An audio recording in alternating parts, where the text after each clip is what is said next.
All right, y'all. Welcome to All Politics of Local America's number Number one one. political hip hop radio talk show. Y'all know if it's Friday, y'all know it's time for All Politics or Local.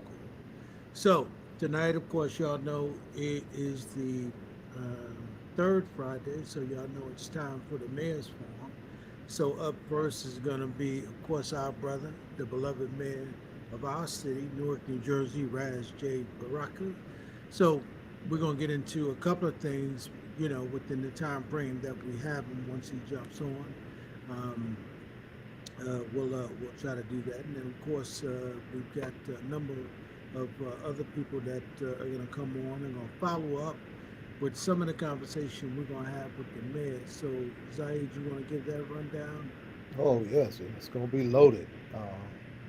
Deputy mayor, and I'm not going to get into my personal connection to the deputy mayor. Y'all know it. Deputy Mayor Keesha Eure is going to join us after the mayor and talk about the incredible work that they have done over the summer. It was not a perfect summer, but it was a good one. Right. And the work and the impact of community-based violence intervention continues to drive the violence down. Then right after that, we've got a conversation around Black August. We ain't through with Black August. I Right. got two scholars who understand in their lives what theory and practice means, but this is the anniversary of the assassination of George Jackson, one of the cornerstones of Black August. And it's also the anniversary of Nat Turner. Newark Right. is the only city in the country to have a Nat Turner Park, right? So Melina Abdullah, Black Lives Matter Grassroots, and Oh professor yeah. at Cal State University, and Akanyele Umoja, better known as Baba AK, like AK-47, right? Who's the author of the legendary "We Will Shoot Back" on our armed tradition of resistance militarily in Mississippi, will join us for that conversation. 7:30, we got the conversation that we were supposed to have last week. Okay. Obi Egbuna and Russell Shoatz Jr. have co-produced an incredible Pan-African lyrical feast that's dedicated to our fallen warrior woman, Assata Shakur, and Pauline Lumumba, the widow of Patrice Lumumba, Yep. called the Pauline Lumumba Kalongo Project, Balongo Project. I'm pronouncing it wrong. I apologize. And they will be joined by another warrior scholar, Professor Tony Menelik Van Der Meer, who's just on the wings of a recent trip to Cuba. So, in honor of Fidel's centennial and on the matter of uncompromising principle solidarity with Cuba, we'll have that discussion. And then after that, Newark's African Commission visits us for the first time. And the African Commission is holding a special event on the 27th at City Hall that they're going to lift up, right? So we have, Newark is very unique in its uh, direct concern for being fully engaged with the Pan African and the Latin American diaspora that makes up the international character of this city. Looking forward to that. And of course, Hakim Green will close us out as we get ready for 24 hours of peace and things important in the land of hip hop. Yep. Yep. Yep. The big show. Yeah. Yes, sir. They All say in right. Chicago, let's ride. Yeah. Yeah. Let's get ready to do it. Hey, peace, man. Welcome to the show. Our beloved brother, Mayor Raz J. Baraka from our city, the great city of Newark in New Jersey. Peace, man. What's up, brother? Peace. How you guys doing, man? Good, good, man. Missed you, brother. I haven't seen you that much during the summer, but we see you in the street, man. You know. Yeah, yeah. Been So moving around. yeah. So listen, man. We got 30 minutes. There's some stuff I want to talk about, but I'm gonna give you first dibs on, what you might want to talk about, man, because I want to get at a couple of things with you, man. But I'm gonna let No, you. go, you, There's you, something. you, you can go ahead, brother. Now you got me curious. Nah. So listen, man. I want to get at the report, right? you know, and I'm talking about the violent crimes keep falling, and some of the biggest cities in the country. I want to get at that, but more importantly, you know, I want to talk to you not I want to talk to you as brother Raz, right? I don't want to talk about you as an elected official as that because I know the work, right? And I know I know the family. A lot of those marches. I know that Baba Baraka was there. I know that Mama Amina was there. I know a lot of that over that 30-year period. That for people who might think that this was overnight, I want you to talk about you know, like, cause people might, I saw at the bottom of the thing, the report said Trump was taking credit, and they were trying to say that it was police and him sending the troops into the, Yeah. of course we know none of that's true, but Right. you talk about what kind of work that took as a brother, and particularly a young man like yourself coming back to the city and all of the murders and all of that stuff that was happening, man.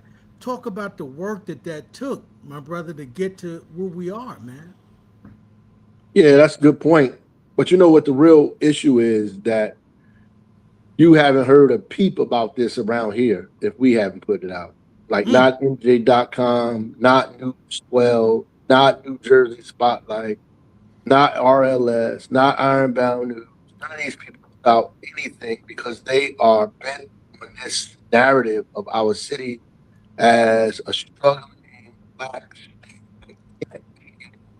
that swallows itself alive, the leader, term, and it perpetuate this kind of idea over and over and over again. Is either they don't like the city of Newark, or they don't like the administration in the city of Newark. It's so clear to me uh, because this story is huge. It's not a small story. right. This is huge. This is a huge story. Out of 66 major cities in America, Newark from 2025 to 2026 had the largest drop in homicide than anybody, including Baltimore, New York, anybody, Chicago, anybody, right? And so you don't hear this story. You don't hear them talking about it. It's not, we had one social media person put it up, the Layla and Stitch young lady who did I think was an incredible, you know, story on her page, an influencer. Nobody else did that.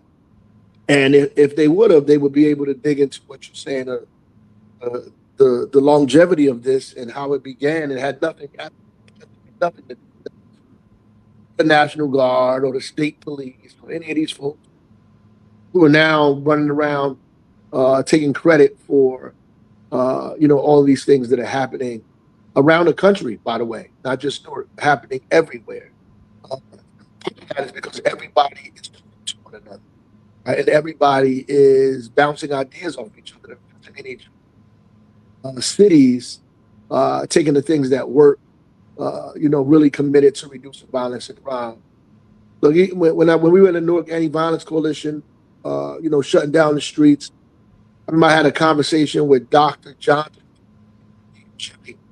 about violence as public health. That's the first time I ever heard that phraseology, violence as a public health issue. I heard Right. it from Dr. Johnson, from a medical doctor, by the way, who was saying that, who was trying to tell me that the Scared Straight programs and all of those programs would not, in fact, because he was making an analogy saying if you had a cold, brother, and you left your house and we treated your cold and we cured you, whatever you had, if you go back into the house and the people in the house have the cold or the flu, you're going to catch it again, right? And we'll be steadily trying to treat you, and you keep going back and you catching it over and over again without treating the household or the family or the overall picture. This thing is just going to keep going on and on and on, like cyclical. You might help one or two people, but it's always going to come back, which made a lot of sense to me about how to now we need to begin to treat not just individuals, but places and neighborhoods and families, and begin to treat them with, the way we deal with public health. through intervention, right, through education, through treatment. That those are the three strategies we use to get rid of polio, the measles, the mumps, COVID, all that stuff. So you use intervention and strategies, you use educational opportunity, and you treat people who are in fact sick. And that's what we have to do. You treat people, and you treat neighborhoods, and you treat families.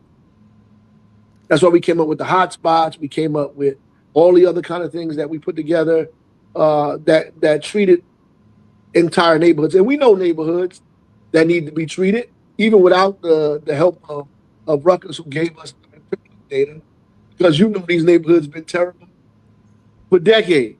Like, oh, we gotta be careful walking down this street or in this block because it gets rough around there.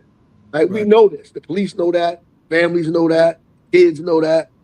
And the question becomes, if everybody knows that, then why didn't we come together to do anything about it?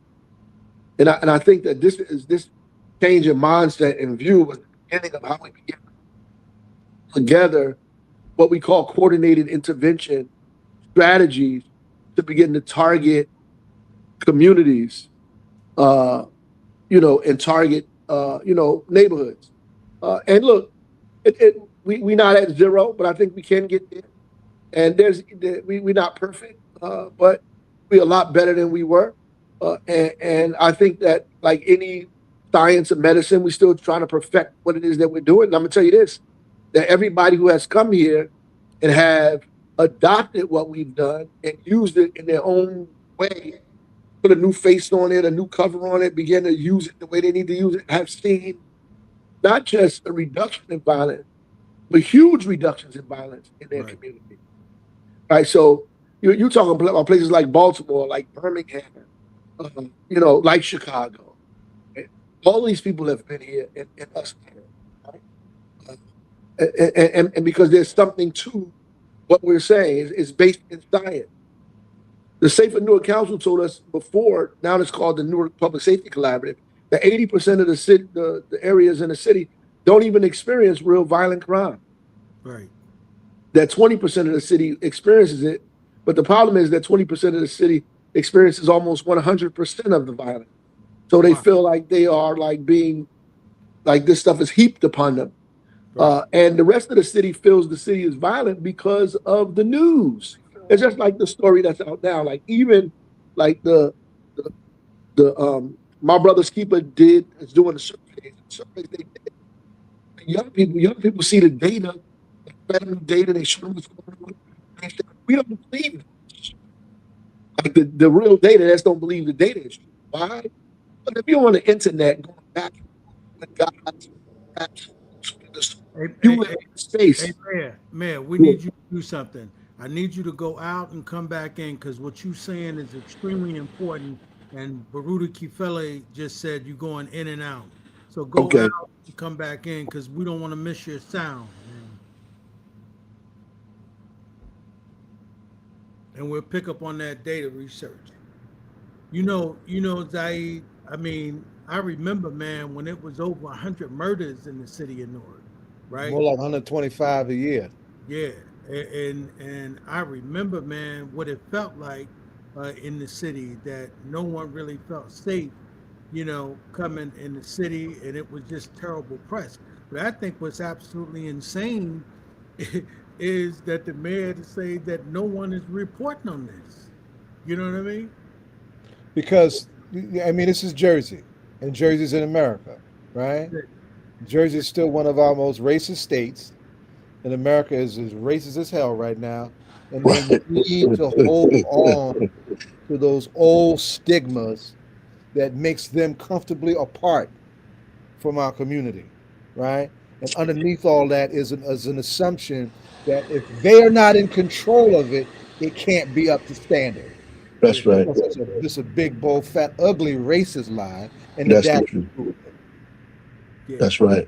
Yeah. So go ahead, man. You was giving the stats and so forth, but Zaid is correct, I guess.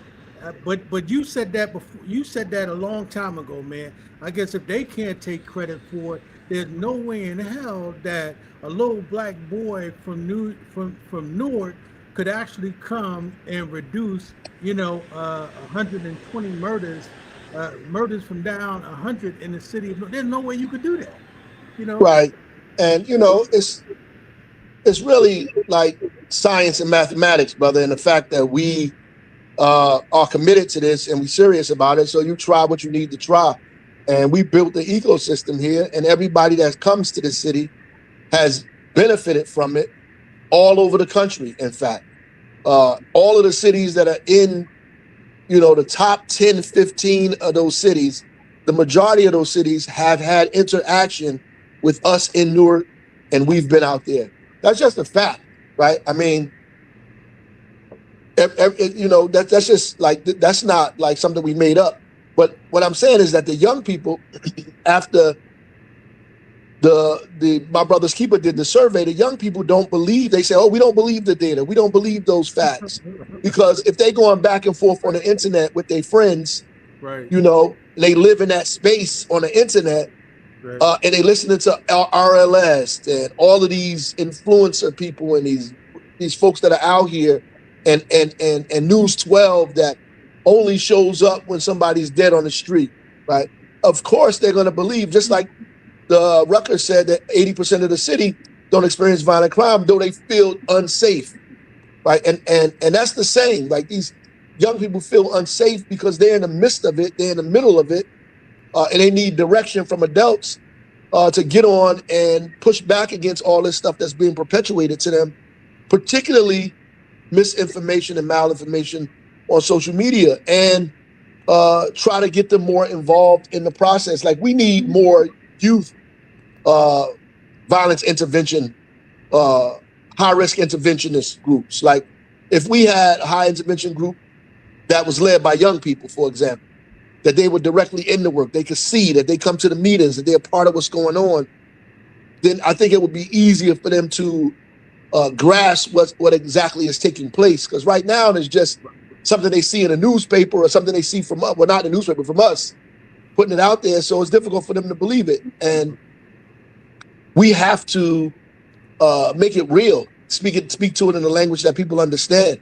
You understand there are people who don't benefit, who we are destroying their aspirations, their benefit, their advancement by reducing violence and crime in our city. We making it more difficult for them to have control over our lives. Yeah. And so they have an expressed interest in making sure that our community is in chaos. Yep. And those who benefit from it being in chaos, so they could tell the story of chaos to us. Yeah. Right. Yep. But again, like Zaid was saying, that is why, Mayor, that it is so, for them to have at the end of that story that somehow this is because of Donald Trump sending, troops into our community. And we know that this has been an ongoing process.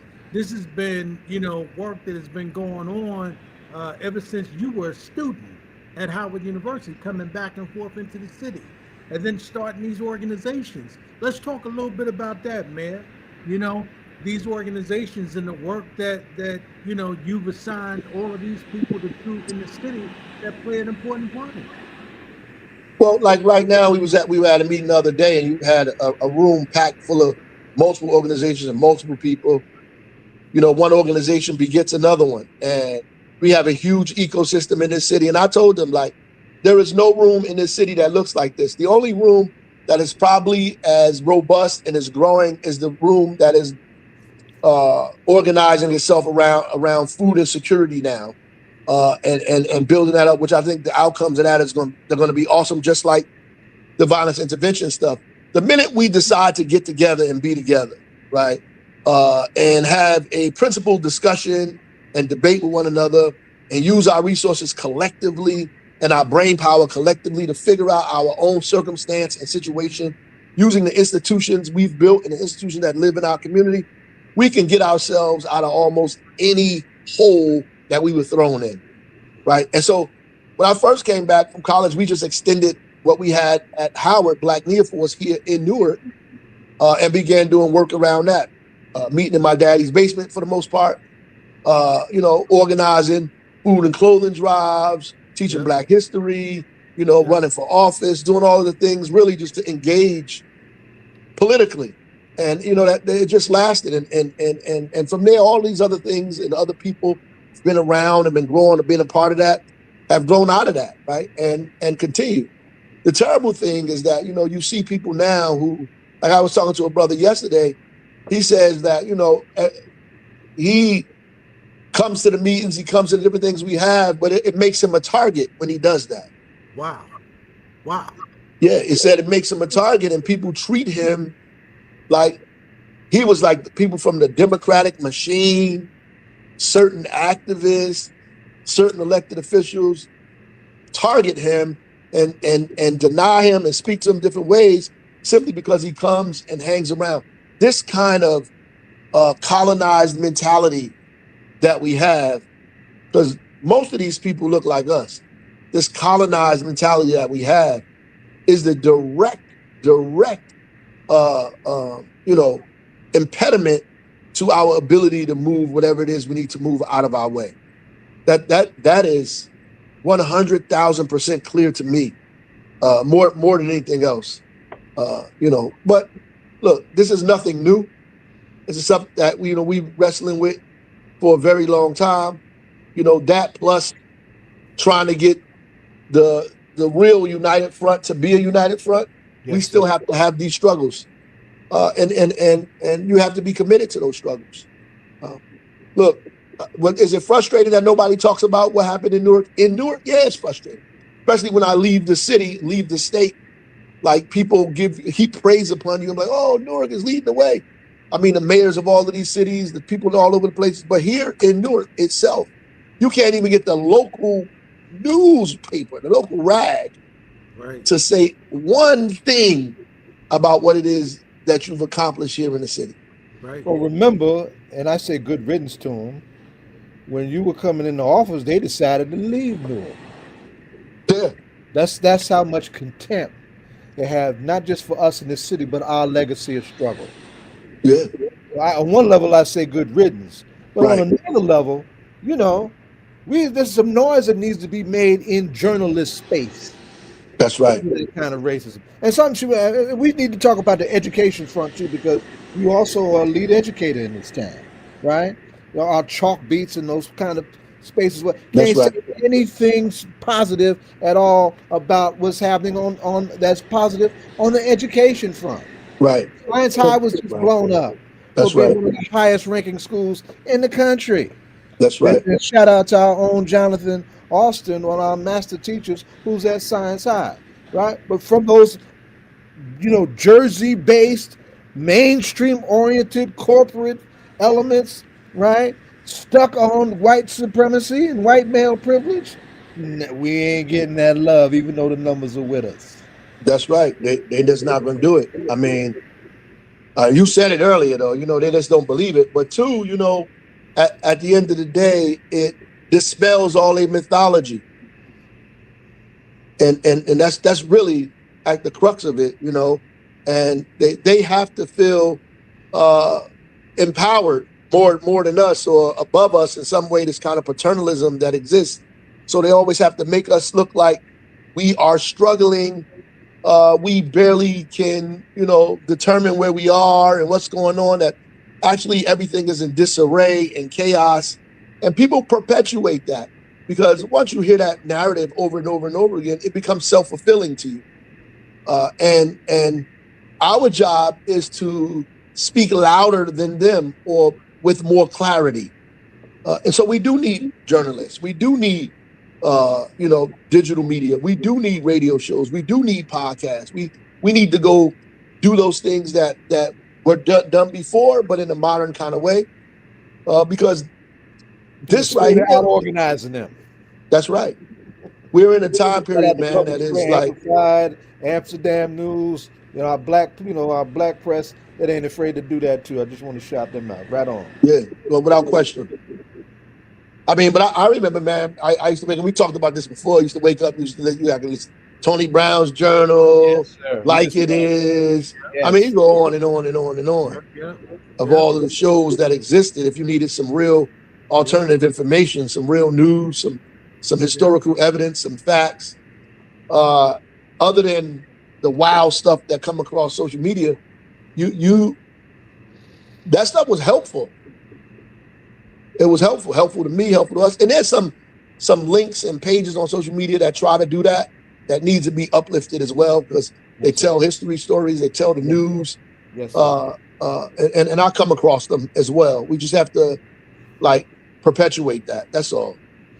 That's it. But I am a little perturbed by the fact that these folks haven't said anything.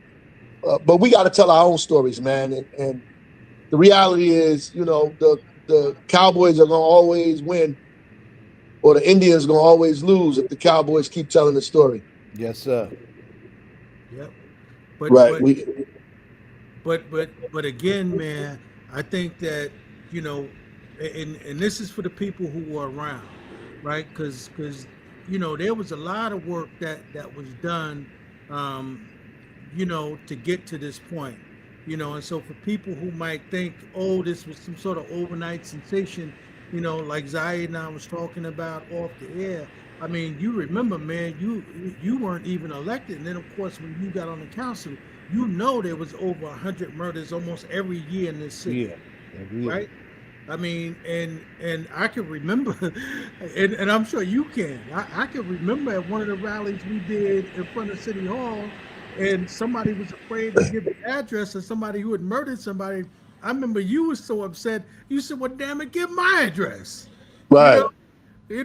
I mean, if y'all too afraid, because we need to stop what's going. I mean, it was at that level, right, of activism and concern the city, the kind of work that went into getting this done. But you're right. I mean, if we don't toot our own horns at this point, man, we've got to go beyond, just regular journalism, right? We gotta do it the old-fashioned way. We gotta get some flyers. We gotta put it out. We gotta create a level of harmony in the city so that people know in the city of Newark, listen, we all need to be on the same page. And like Keesha said, I think she said it's probably around 8 murders now. We need to get it down to 0. Right. Right.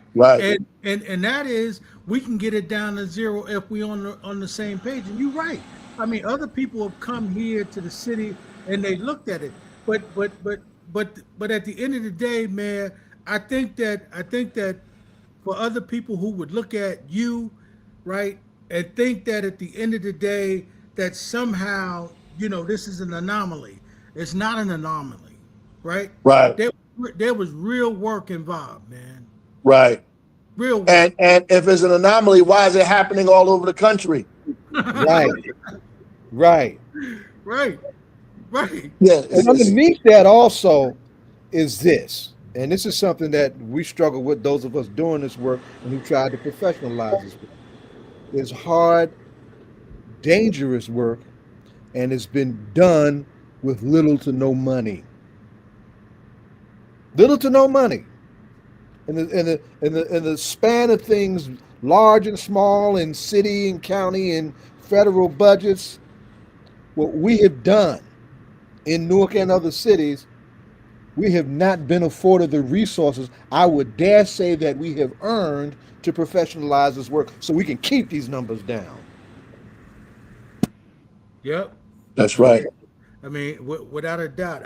Hey, man, listen, man, I just want to say, man, congratulations, because I think that is, from my standpoint, brother, and I told you this, 12 years ago, man, this is why we needed you to be mayor, right?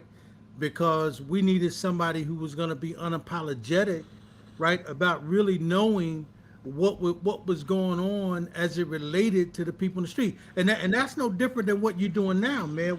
When you walking all of these directors through the streets, you walking them through a town you know something about, right, and that's respect. Because I'm like, yo, some of these folks, man, who are walking, they probably have never seen them number blocks. They've heard about it or they drove through them, right? But to be walking through them and seeing the reality of what this city and seeing these people, yo, man, it's going to take real work from people in order to be able to get it done. But remember, at the end of the day, man, you can't save nobody if you don't love the people, bro. You That's gotta it. love these people, brother. That's right. You That's know, right. You can't change anything based on your hatred of somebody else. yeah. You You can't. can't change something on the outside sitting on the inside. That's right. That's You ain't right. gonna start from that premise, man. So, That's right. but listen, man. I know we're out of time. We only had Yeah. 30 minutes, man. I just want to say, man, love you, man. Thank you, man, I for appreciate you guys, man. putting your head down, brother. Yes, sir. Appreciate it, man. That's real to say. Yes, sir. All right, y'all. Peace. Amen. Amen. The only punch to knock you out is the one you don't see. Yeah. Good half hour. Good half hour. Uh-oh. There's another worker in the field, right? Yeah. You know, the work is plenty. You can't make peace on the outside sitting on the inside. Can't do it. What's good, Keesh? Can't do it. I ain't gonna bash you tonight, sweetheart. Just come on in and drop it on us. It's okay. Thank you for having me on All Politics is Local. Always a pleasure to be here. Yeah. Hey, Keesh, I guess, and this is what I was saying when the mayor came on. We want to continue this conversation because you know what this work was like over this 30-year period, right? Right. You know, and particularly since the whole time the mayor's been the mayor, and what it was like before he became the mayor. And I'm using the word work lightly, right? Right. But you know that it required real work in order to get this stuff done. You know? Right. And but again, you know, we've got to be mindful of the very people who aren't really shining a light on the city in the kind of way that it should be, because we're leading the way, right? With how you not only do you release violence, but you release you what you do is you take the numbers down of murder. Because I remember the mayor saying years ago, he said what was primarily happening in the city, and you know this from a clinical perspective, a lot of it had to do with domestic violence. Right. Right? But we didn't have the kind of people in place like yourself, like your team, in order to be able to deal with it. Talk about that a little bit, Keisha, if you will. Yeah, so we ultimately are, like you just said, the media and people are not going to talk about it. So we got to talk about it ourselves. That's our responsibility. And the mayor had a meeting this week with all of the community-based organizations, and he said, y'all have to tell your stories. Y'all have to tell the victories, because other people are not. Y'all can't be ashamed. And so when our young people and people say that they don't feel safe in the city, it's because all of the media is saying every time we have a homicide or a shooting or a stabbing or a carjack or something, then they show it on the news 10, 15, 20 times. But do you do that when you save a life? Do you do that when you intervene? Do you do that when you have your successes? Do you do that when you're employing 150 young people, 2,000, 3,000 young people? Like, do we talk about the stories? And we don't. And so ultimately, yes, we have been doing this work, or we've been on the ground for over 10 years. And so this is not us helicoptering into this. This is taking time. This is taking organizing. This is taking strategy. This is taking brain power. Wait, Keith, say that one more time. How many years? Over 10 years. The mayor's been in office now, 12 years? 12. Right? And so it's been before that, before he became the mayor. So it's been over 12 years, right? It's been over, going back 2008 and probably even back. I remember the Stop Self-Genocide campaign when we had SOS and Street Warriors and Stop Shooting organization. And, so we had folks that was on the ground. We didn't know, what it was. We just knew that we had the love of the people and we wanted to stop the violence in our community. There it is, right there, Keith, what you just said. And the mayor concluded with that, loving the people, right? The love of the people. There you go. Right. And so many of us were out there. Keith, remember, nobody had more greater love than our beloved elder brother who went home to be with the Lord, the street doctor. Absolutely. The street doctor. And even I remember our, love, Amiri Baraka being out there walking with us and marching with us, and having to figure out what side he gonna be on, if we gonna take the streets, if we gonna shut it down, or if we gonna march, right? So that man went into the hospital 5 minutes away from the land of the ancestors with flyers, campaigning for his son to become the mayor. That's right. Because we understand legacy and what legacy means. And we understand why we do this work. And so when I travel to other cities, other states. I was in Cleveland and Pittsburgh and Chicago and LA and all of the cities.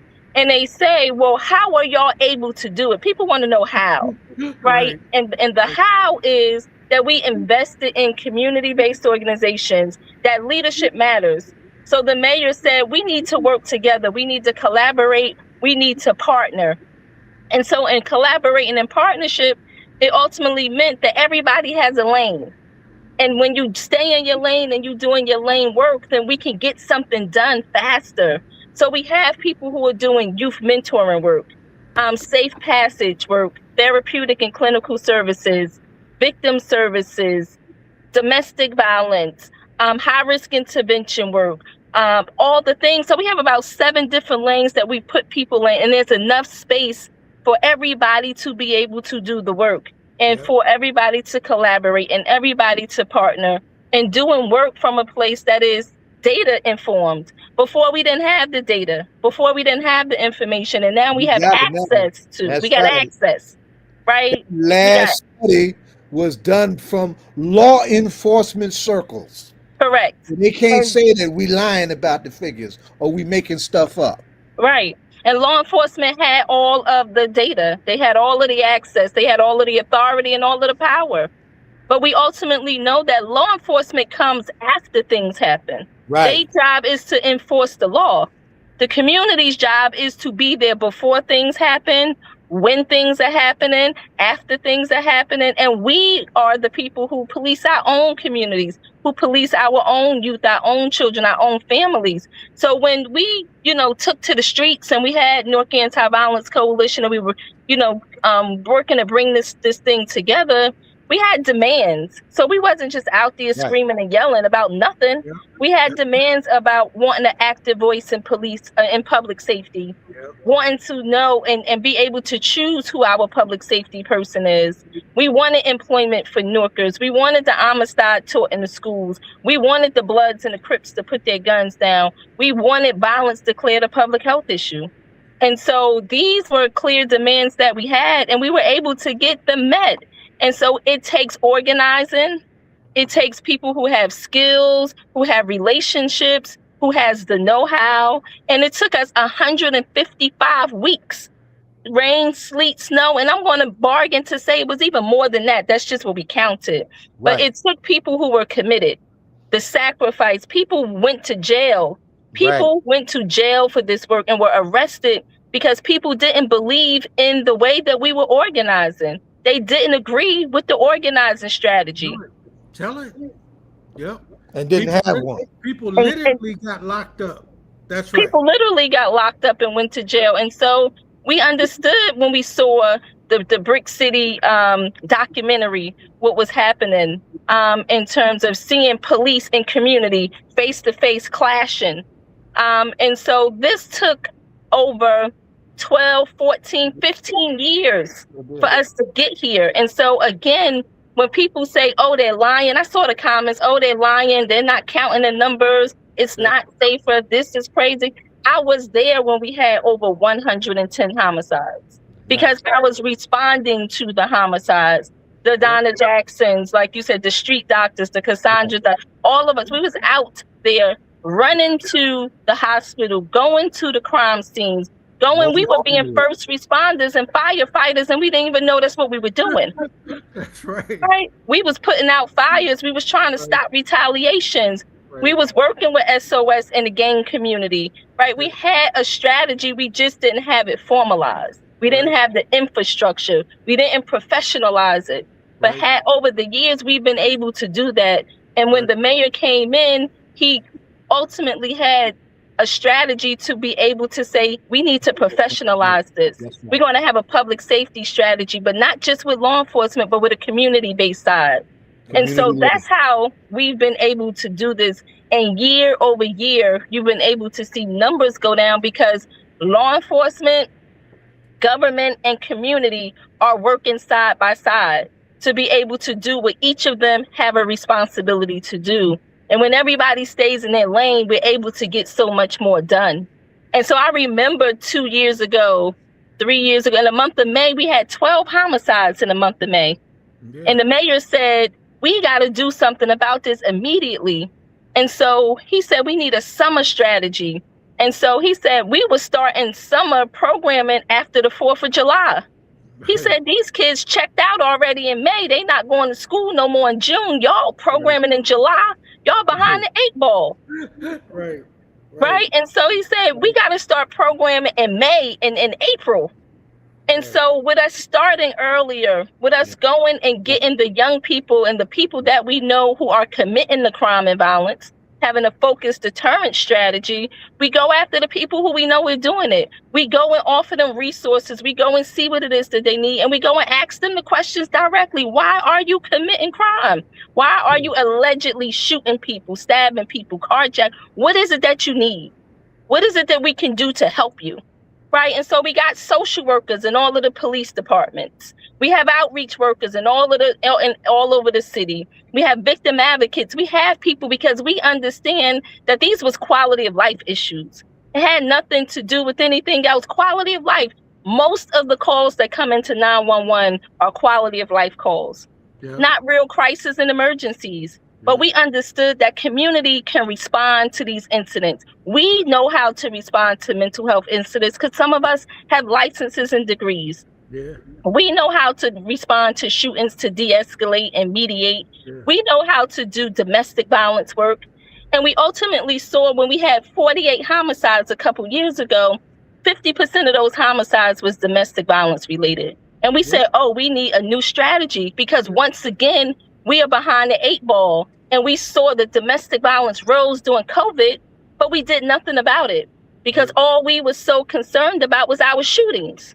And so what we understood is that the shootings was coming from domestic violence incidents, not just intimate partner, but incidents that was personal matters. So this was about how do we organize? How do we get the data? How do we strategize? How do we use community? How do we use our natural resources to do what we already know how to do? And so that's how we've been able to do it year over year reductions. And when the mayor started the Office of Violence Prevention and Trauma Recovery, he said, this has to work. There's no other way. There's no backup plan. It has to work.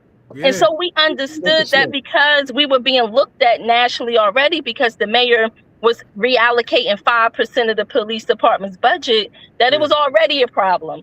So it was, this has to work because everybody's watching. And so we were, like the people that other cities would champion to say, let's go Newark, let's go Newark, let's go Newark, right? And so the energy on that was just so much tremendous because it was like, there's no other way.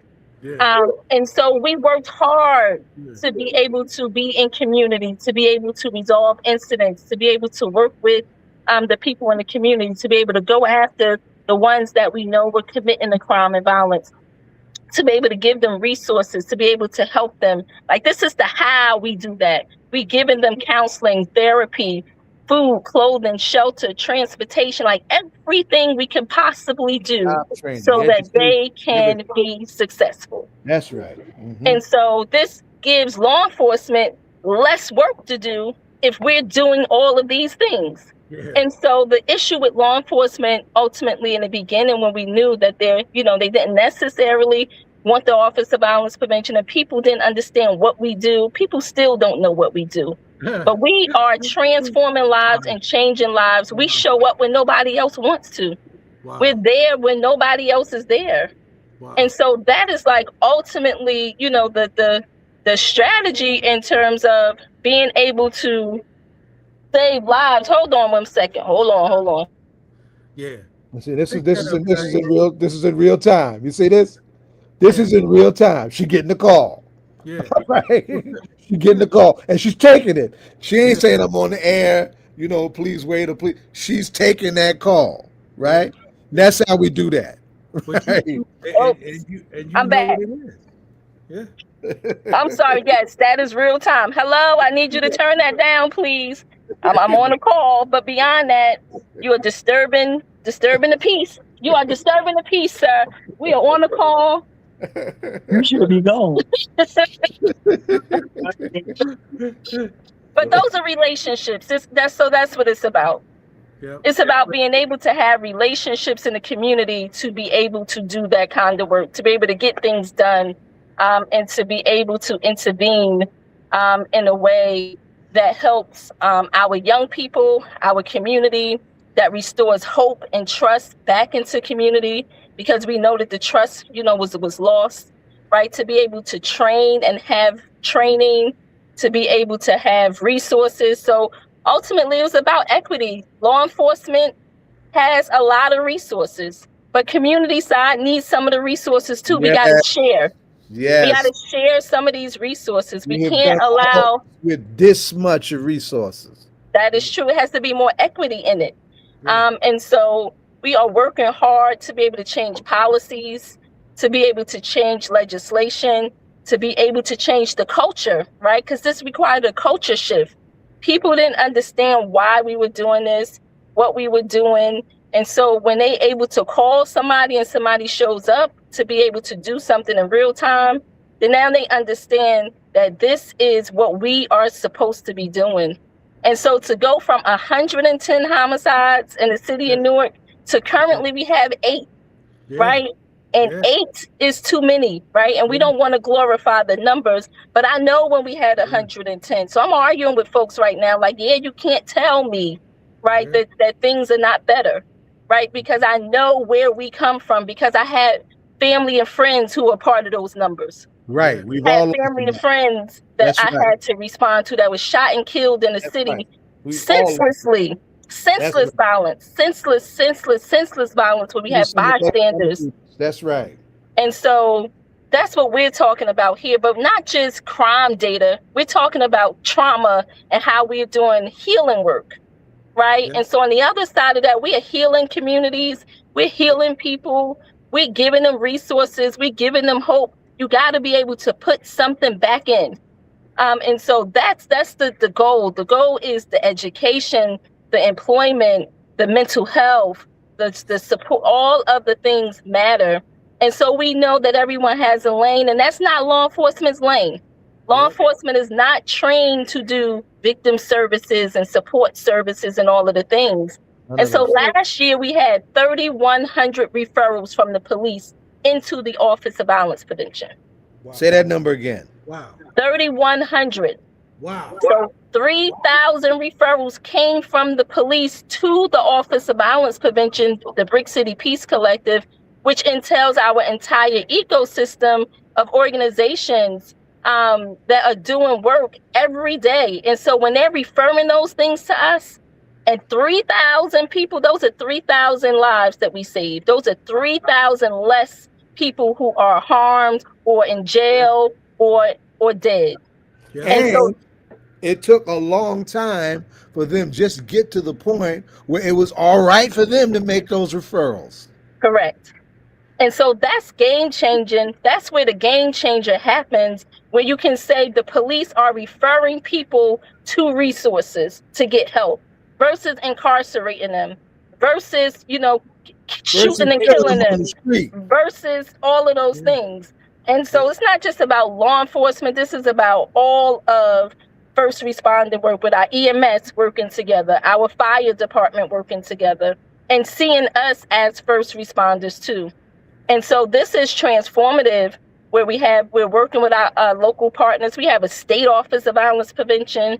We have a city office of violence prevention. We have community-based organizations doing the work every day. Newark Street Academy, Newark Community Street Team, Newark Anti-Violence Coalition. We have Hope, Love, and Kindness, Community Safe Zone. We have so many organizations, and they are now sprouting up, and we are helping them build their capacity. and infrastructure that they never had before, or supporting them in a way that they didn't have support before. So this whole ecosystem that we're building comes from the top down, which is leadership from Mayor Baraka down, and then the bottom up. The bottom has a voice, right? We're no longer under a federal consent decree, right? And we can, have a conversation about if that's bad or good or not around accountability. But we also knew a time where the police were brutalizing people at a rate, that was tremendous. Killing us and robbing us. Right. Oh, yeah. And so now to have access, that we can make phone calls now. That's the difference. Not saying this stuff doesn't happen, but we have access to power now. We have access to resources. We have access that we never had before. And so to be able for me as a deputy mayor to come from being community, from a activist, to becoming a director, to becoming a deputy mayor, is tremendous progress, because now I have a different lens, and they consider me to be a systems agent, if you will. But I'm able to get things done between government, community, and law enforcement, which makes so much more of a difference when you can call me and I can make something happen versus not being able to. Yeah, so I think that's what I think all of the sisters in New York, like Tamika and all of them, were hoping that someone would, from your ranks, right, would be able to elevate to the position that you have, right, and be able to be that link between government and community organizations, right, because they need to be able to get the funding, right, in order to be able to get the work done. But I think that what's important is, and I don't want you to really just scale over that. And Zaid, you should talk about it a little bit, man. Where Keesha come from, right? She's not an overnight sensation, man. And she's come through the ranks. She's come through these organizations. Like the mayor was talking about Neoforce when he came back from college. Keesha was on the ground involved in organizations too. So it ain't like she all of a sudden just was given a title. No. Keesha was in the struggle. She was out there leading marches. She was down with the people. That's why I was talking about when I say it's about loving people, right? Nobody had titles. They were doing that, and I'm saying they, meaning you and the mayor, y'all were doing that stuff because y'all gave a damn about the people. Right. Period. Absolutely. There were no paychecks involved. Because I remember, Keesha, I used to always talk about, I don't think they pay you enough. And he was like, pay me enough, I don't get a check. What are you talking about? Right. And people used to wonder, like, where do you work? Like, you always out here. Do you work anywhere? Right. And so during that time, I was like sneaking out of work. I was working for Rutgers. And I was sneaking out of work to go do the work of the city that I didn't work for at the time.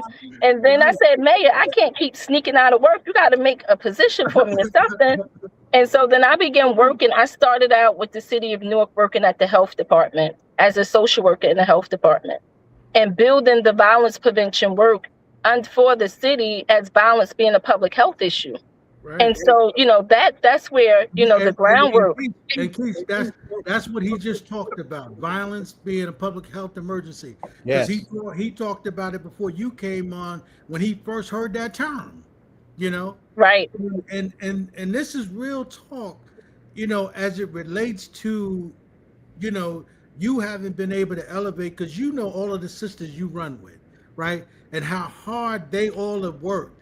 And I've got to say, I'm just glad you from the city of Newark, right? So, and we could say, we've got, a young sister mayor, but clearly, Keesha, you don't look like what you've been through. Praise God.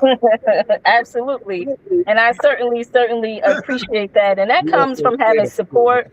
That comes from having knowledge of self. That comes from having and knowing, that the ancestors and understanding the mission, right? I understand the assignment. I'm on assignment. I understand the assignment. And when you understand the assignment, then, you don't look like it, what you've been through. But the assignment is to save these lives, that we can't continue to have people dying in the streets senselessly, that we got to hold government accountable and making sure that the resources hit the ground and go to where they're supposed to go. that we're making sure that law enforcement is doing the job that law enforcement is supposed to do, and what community is supposed to do. So it's at that level that there's accountability, and to be able to have the relationships to be able to forge that.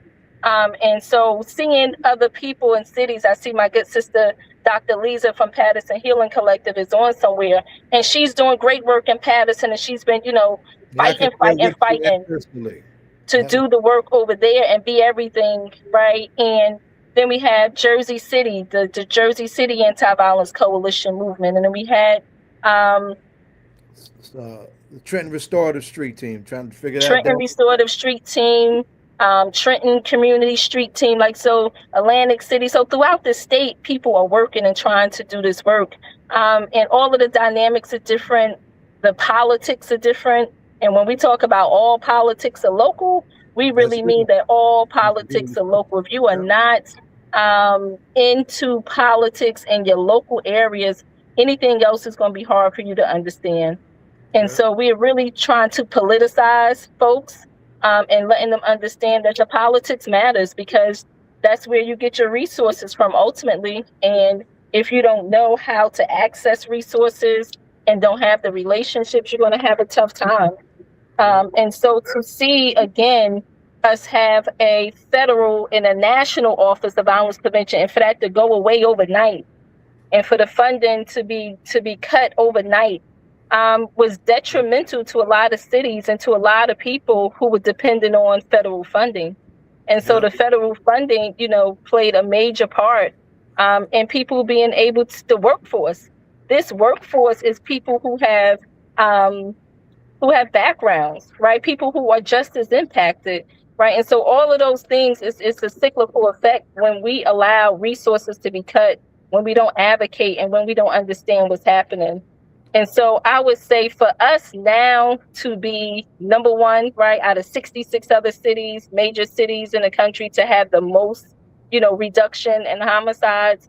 And I tell people it's hard work.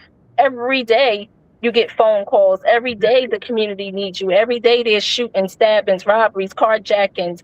Every day. And every day the mayor is yelling, what are y'all going to do? We got to do more. We got to do more. We got to do more. And I'm like, Mayor, we don't have no more.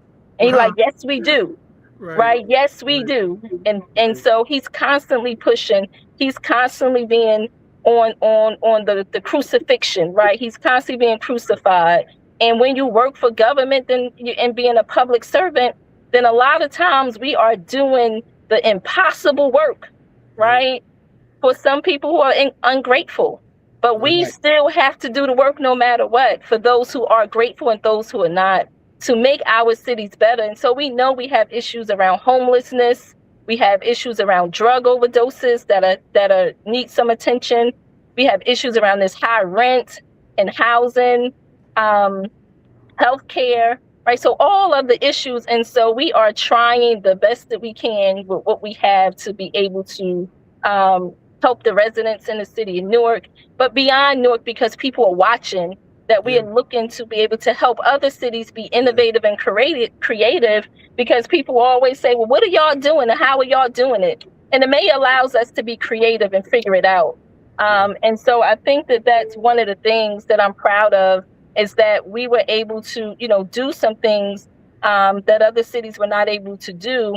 But, we had to bump our heads a little bit, and we learned some lessons and what we could do, what we should do, what we shouldn't do. But ultimately, the assignment is to transform the city, to decrease crime and violence, to put more resources into the hands of the people, to be able to help our youth and young people, our girls. We had a program last night, Save Our Girls. We talked about human trafficking and sexual abuse and domestic violence. And so we have our Peace Week next week. Every day we have something going on. We have a bike ride. On Wednesday, we're doing something for our senior citizens, I believe on Monday. We have of course, on Friday and Saturday, we have 24 hours of peace. But every day we have something going on for us to incorporate something around peace. And for those folks who believe that it's a waste of money and it's a waste of resources, it's not. We are bringing people together. We engaging people from across different places to bring them together, to be able to bring messages of hope, to be able to have youth in our entertainment. We have old school on Friday night. We're going to have MC Light and Run DMC and X Clan, right? And so it's old school music that brings messages, right? Old school music always had messages in them. And ultimately, our young people, they get to have their day. And sometimes we don't always understand their music. But again, it's to bring messages. And in between the music, we allowing people to talk about the resources that they have. We're talking about, peace. I'm sorry? And that they need. Messages that they need, resources that they need. We're going to have different vendors, there. We're going to have different people coming into the city. This week, I'm hosting 4 or 5 cities coming in: Houston, Texas, Portsmouth, Virginia, Atlantic City, New York City, and I'm missing one, Houston, and Philadelphia. Have you had any contact from Tulsa? I'm sorry? Have you had any contact from Tulsa, Oklahoma? I haven't had anything from Tulsa, but I got about 4 or 5 cities coming in this week that we're going to take them to different places and show them the work that we're doing. And we're going to allow them to experience the city of Newark. Newark is an experience, and we are leading the way, and we get to say that and not be ashamed of that. Newark and proud of it, and we are leading the way. And so sometimes it's our own people who don't necessarily see it or believe it, but we just got to do a better job at messaging, a better job at getting the information out, a better job at showing it. And so I'm venturing to say that I am Newark and proud of it. Well, Keish, I know you don't need me and Zaid to tell you how proud we are of you. So we just gonna tell you we love you, and I think that goes, and ain't nothing you can do about that, because we love you to the moon and back. So, but what an awesome job. These numbers are impressive. And all I can say is, of course, just keep on keeping on. And as Zaid said, whatever we need to do here to make sure that this story don't go untold, we're going to do it on All Politics Are Local. I don't give a damn what people got to say. We're going to shout it, and we're going to keep talking about it. So we want to thank you for coming through. But tell us what you're listening to, Keish. Man, I'm booked and busy, so I don't know what I'm listening to these days. I've been traveling a lot. I don't really know what's on the radio. I don't know anything. Probably just gospel music, just trying to keep my little spirit together. Okay. But before I go, I do want to, send some condolences and send some prayers out to the families who have lost people to gun violence and to domestic violence and all types of violence. Over this past weekend, we had, I believe, 2 homicides, and we had a suicide. Like, we had different things happening in this past week alone. So I don't want families and people to believe that we are celebrating, their losses. But we are certainly, sending love, condolences to the families, to the 17-year-old who lost her life, who was hit by the car. So we've had several losses, in the past week or two. And I want to just send love, condolences, and prayers to all of those families. Yeah, and we echo the same, with regards to sending our condolences to those families, because those people are from our city. And we all share in that loss. So again, Keish, thanks a lot. We appreciate you coming through. And you got any parting words, Brother Zaid, you want to give to this our sister soldier? You know what this one means to me. I probably shouldn't do it, because then folks will say I'm being biased. Like I give a damn.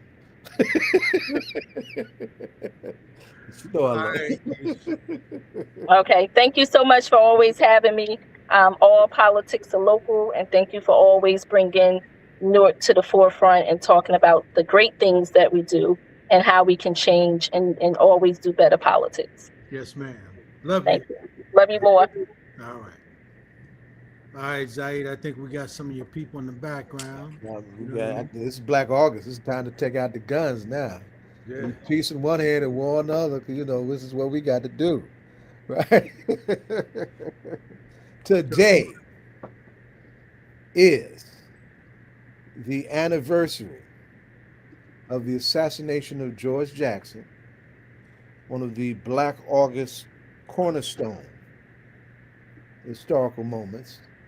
And ironically, that took place on the anniversary of the launch of the epic Nat Turner uprising in Hey, 18. Zaid, I just want to say we need these people to come on camera. If not, I'm gonna have to remove them off the screen because we're not gonna just keep people Can, pictures. can y'all come on camera? They might not. Melina might be traveling because she's between Texas and LA around Carmelo Anthony's situation, right? I don't Can know y'all hear how. us? I keep on pressing Command E and it's not changing. I can come off camera, but I look terrible. I was trying to be off camera. You don't know I how was to look. not. You don't know how I've to- never be on Stop. camera. So. No, wait, hold on. Let me just cover my head. It is just one of our policies. I mean, if we make the mayor not being, go off camera, we always, no matter where he's at, it's our policy. We make our Yeah. mayor on camera. I shouldn't have come off camera. So I'm not usually uncovered on Juma. So give me a minute. Yeah, no, take your time. Yeah. Well, we go. Or I could do it another time. No. Take a minute. Do what you got to do to be comfortable, and we're gonna let Baba AK ground the conversation. He's the elder out of the two of you in the conversation. Ground us in what Black August means, and particularly the legacy of George Jackson. What does that mean for us at this historical moment? What does it mean to be clear about the dance that brings theory and practice together, and what we're doing? And then we'll come to you when you get yourself together.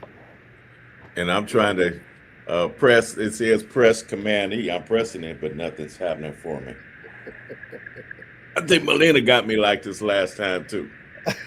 Y'all done changed up this StreamYard. Yeah, I mean, y'all my LA Warriors. I don't know what's up. The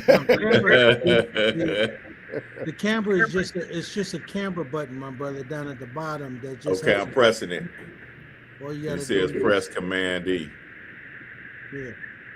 You should be for StreamYard. You should be able to just scroll down and just come on. That's what it's historically been, but I don't know. Yeah, man. Click the camera icon on the left, and like you see, I can go on camera and come on. let me see. On the left, I'm looking. And he took himself out. I just want to lift up two things that Baba AK has given us in just the last few years. He's given us two books. One, We Will Shoot Back, and that book is, making the kind of waves that it ought to make. And we're lifting that up because one of the tenets of Black August is study, train, fast, fight, right? And he's given us some important tools to study. We Will Shoot Back is a history of armed resistance stories that have emerged in Mississippi, one of the bloodiest racist states in the history of this country. And we were taught that blood spilling was one way. Well, it ain't necessarily true, right? He has shown us that blood wasn't one way, right? And then he's also the co-editor of the papers of Robert and Mabel Williams. So he's given us some tools of study that are right for this time that we call Black August. Now, I was just giving some of your weapons that you were giving us of AK while you were trying to deal with that tech matter. Welcome back to another Free Land. Appreciate it. Free the land. Free the land. Build a win, and Black August resistance. Yes, sir. Now, in the few minutes we got left, we're continuing this conversation. We've had Black August, conversations from folks all over the country, right? But you and Melina are warrior scholars who both represent not just in your writings but in your practice that dance of coming together that is theory and practice. And so I was just glad to have not just both of you on, but the both of you on together is a huge moment for us, and a huge Black August moment for all of us who observe Black August. Baba AK, right? Yes, sir. Yes, sir. Coming straight out of, and both of y'all coming out of Cali too. Black August Yeah. has its roots in the California prison system, But I right? am straight out of Compton. Right. Now, tell you got. She's I straight want you. out of Oakland. Yes, sir. You got to ground us. Uh, Why Black August and Field Marshal George and that's that right. legacy is important, and why we must embrace it and bring together theory and practice.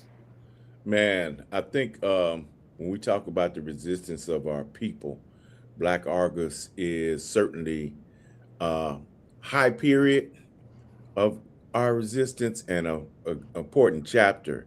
We're talking about men who were held captive in the California prison system during the late 1960s and facing like not only racist guards, facing um, white racists, being pitted against Latinx folks. So they organized themselves to protect themselves from any external enemies, and they also brought about a level of unity. And so there were three classic events.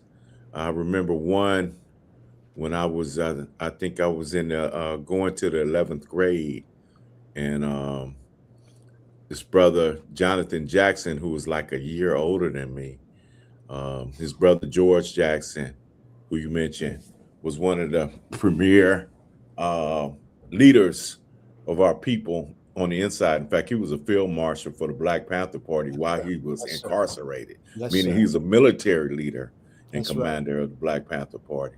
And so his brother was held as a political prisoner. He didn't come into the prison because of political reasons, but because of his activism, his consciousness, and his ability to influence others and educate others. He'd been made a target, and him and two other brothers were charged with the killing of a prison guard in Soledad prison. They were called the Soledad brothers. And so Jonathan Jackson, a teenager, in a bold move, attempted to raided a trial of other Black prisoners, armed those prisoners, and they took the judge, the stenographer, and the An prosecutor. extraction mission. That's what we call it. Yes, sir. Yes, sir. And we've had Yeah, some so successful extraction missions. Assata didn't get the Cuba out of right. the sky. We had some That's right. successful extraction missions. As we say, she didn't escape; she was liberated. Yes, sir. And so, in that particular in this case, he wanted to negotiate the release of his brothers and the two other Soledad brothers, and ended up the California prison authorities weren't trying to negotiate. Gun battle ensued, and Jonathan and a couple of other brothers were killed. The stenographer, the judge, I think the prosecutor lived and was had serious bodily harm done to him. Melina probably could inform us better on that, since she's refreshed with Black August, being at home in the birthplace of Black August in California. And so that happened in August 7th, 1970. Then George was assassinated August 21st, 1971. And then years later, another brother who was organizing, Qatari Gaudin, was harmed during a athletic event and wasn't given proper medical treatment. And so from that, He died on August 1st in 78. 78. Thank you for that. I had a little senior moment. But but then the men inside of California prison system, particularly in San Quentin, but also in Soledad and other prisons, and during this time, it was close to Ramadan, they decided to do daylight fasts. They decided to use it as a time for intense study of revolutionary history, revolutionary ideology. They saw it as a time to physically train and to fast. And so that is what birthed Black August. And during the month of August, since all these events occurred during the month of August. Let me see, Melina's on, so let me You okay Pastor now? Mike. You okay now, beloved? I'm as okay as I'm gonna be. That's all right. That's all right. And that's great. Right now, Melina is is in the field, right? Mm-hmm. She did As usual. She's been making some moves this week, right? As usual. I was telling my wife that earlier. Melina out there. So in the name of theory and practice, a place she's on the front line. Yes, right. You just got finished. Are you still in Texas? No, I just got back this morning. Well, yeah. But tell us about your sojourn in Texas. It wasn't no damn vacation. No. Right? So I actually, I was in 2 places in Texas. And salam alaikum, great to be with you.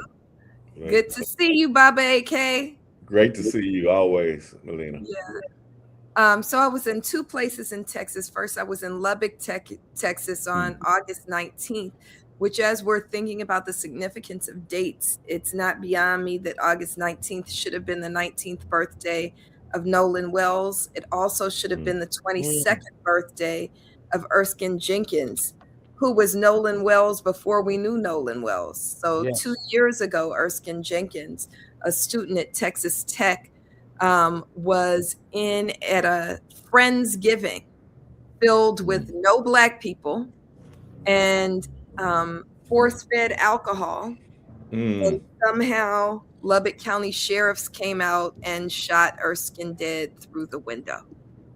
And so on August 19th, I was in Lubbock with Erskine's family and some of our movement family to uplift Erskine Jenkins. We also are calling for a boycott of Doc's liquor stores, which sold that alcohol to underage folks and then refused to release the footage that they have of what might have happened leading up, because someone other than Erskine used his credit card to purchase the liquor that he was force-fed. Wow. So that's August 19th. August 19th, as we know, was also the start of the new hearing for Carmelo Anthony, who, if he hadn't defended himself, we might be hashtagging Carmelo Anthony. Yeah. And I'm grateful that we're hashtagging instead free Carmelo, but in the midst of Black August, we absolutely have to do the work to free Carmelo Anthony. So after Lubbock, I went over to Dallas, and I think people who are paying attention might know what's happening with Carmelo Anthony, the 17-year-old who was viciously attacked by white racists on an opposing track team. He was forced to defend himself. One of those attackers wound up losing their life, and Carmelo Anthony was tried as an adult, prosecuted by a jury with no Black people on it, and then sentenced to 35 years in prison. The prison that he's sentenced to is sitting on the grounds of a former cotton plantation. So I don't think that coincidental. Today is also, so talking about the significance of dates, today is the last flea day of Black August. So as Baba AK lifted up, this is Comrade George's day of sacrifice, the day that he was martyred. But August 21st, and I don't know, Baba AK, I didn't realize it was all of these days until I went to the African American History Museum in DC, and I was like, wait, all this happened on August 21st? The start of the Haitian Revolution was August 21st, 1791. Actually the 22nd, but we'll take it. Well, I'm taking the 21st because it makes this fit. August 21st. I was born on Boy K Mine, which is the ceremonial beginning on the 14th. 14th, right. 8 days later, we're going to start taking eds on the 21st. Depending on what the historians say, but your boy came out. It's 1791. I wasn't there in 1791, but you can understand why I roll like I roll. I see you. But then we also have August 21st, 1831, which is the start of Nat Turner Rebellion. And then we have August 21st of 1971, which is George Jackson's Day of Sacrifice. And so when we look at this day, it's a powerful day. It's a day that we're supposed to be doing a 24-hour fast. I do fasting a little differently, but we fast, we study, we train, and we fight. We absolutely lift up Baba AK's book, which he knows my story about. I don't read it on planes anymore because people will look at you sideways with a cover that says we will shoot back. But we also read, we're in the midst of our study sessions, our Black August read of George Jackson's Blood in My Eye. And I think in this moment, we want to make sure that we think about what is guerrilla warfare and what does guerrilla warfare look like in this day and time. So that's what I got. Say that. So make that point. So Blood in My Eye is about guerrilla warfare, right? Yes, it is. Like, and in these moments where, Comrade George said fascism is already here. He was talking in 1971. I don't know about that in 1971, maybe. But definitely in 2026, it is textbook fascism. Absolutely. And so when you think about white supremacist capitalism having us outgunned, having more money, having what seems to be more power, we must not, and this is this is Jonathan Jackson's words, we cannot overestimate our enemies. We overestimate them and we underestimate ourselves. Guerrilla warfare is about recognizing that everything is a weapon. Our spirituality is a weapon, our study is a weapon, but also our fight is a weapon. We cannot submit to our oppression, and we have power. We have power. And when we gather up and really are strategic about using our collective power, we can defeat and topple the enemy, and we will, inshallah. Now, mashallah. Now, having said that, you have just, in your columns, you have lifted up George. I hope they don't start messing with her because of what she lifting up, because everybody can't deal with George. There comes some other kind of class spaces. And so how have folks responded to those writings? And I want you to also tell us about, people don't recognize this about the work that you're doing right now and all of the network that is Black Lives Matter grassroots. That you have prison chapters and an organizer in prison in this tradition. That name, make sure you share that to all of us so we understand the breadth of this work that you're doing. Sure. So Black Lives Matter grassroots is Black Lives Matter in its truest form. We are the boots on the ground. We're the front lines. We don't have a whole lot of money, but we got a whole lot of people. We always say we stand on front lines, not on red carpets. And we are now 56 chapters all around the world. We're larger in terms of numbers and chapters than Black Lives Matter has ever been. This is the largest it's been. And we have 3 onboarded. That means that they spent 6 months engaging in political education and really grounding themselves in these shared principles. 3 prison chapters, all of them in California. Part of it is there's this really brilliant brother who I was honored to co-write this week's. I have a column in the Los Angeles Sentinel. Get ready to drop it. Keep talking. We co-wrote this week's column together. Brother Jamu is what I'll call him because he's up for a parole hearing. We don't want them knowing who it actually is. Right on. But Brother Jamu, they keep moving him, and every time they move him, all they do is spread Black Lives Matter grassroots, because everywhere he goes, he will organize. Right on. He's an organizer, very talented organizer. He also, I think, and I would love to hear Baba AK's thoughts about this, that as we talk about political prisoners and Black August being a month explicitly for political prisoners, we talk about our classic political prisoners like Mumia, like Baba Sekou, right, who were imprisoned for their political work. And then we also know Comrade George, as Baba AK lifted, went in for a petty theft for allegedly stealing $70, but stayed in because of his political work, right? And when we think about that, it's one of the reasons why we say free them all. And we also have to recognize that political prisoners didn't stop. They didn't stop making political prisoners in 1960s and 1970s. Right. That we got people like Sister Brittany Martin, who thankfully we just got freed, who they imprisoned for leading a Black Lives Matter march, right? A mother of 7 children who they imprisoned for leading a Black Lives Matter march in South Carolina. And she was sentenced to years in prison and was only freed because of the organizing of the people.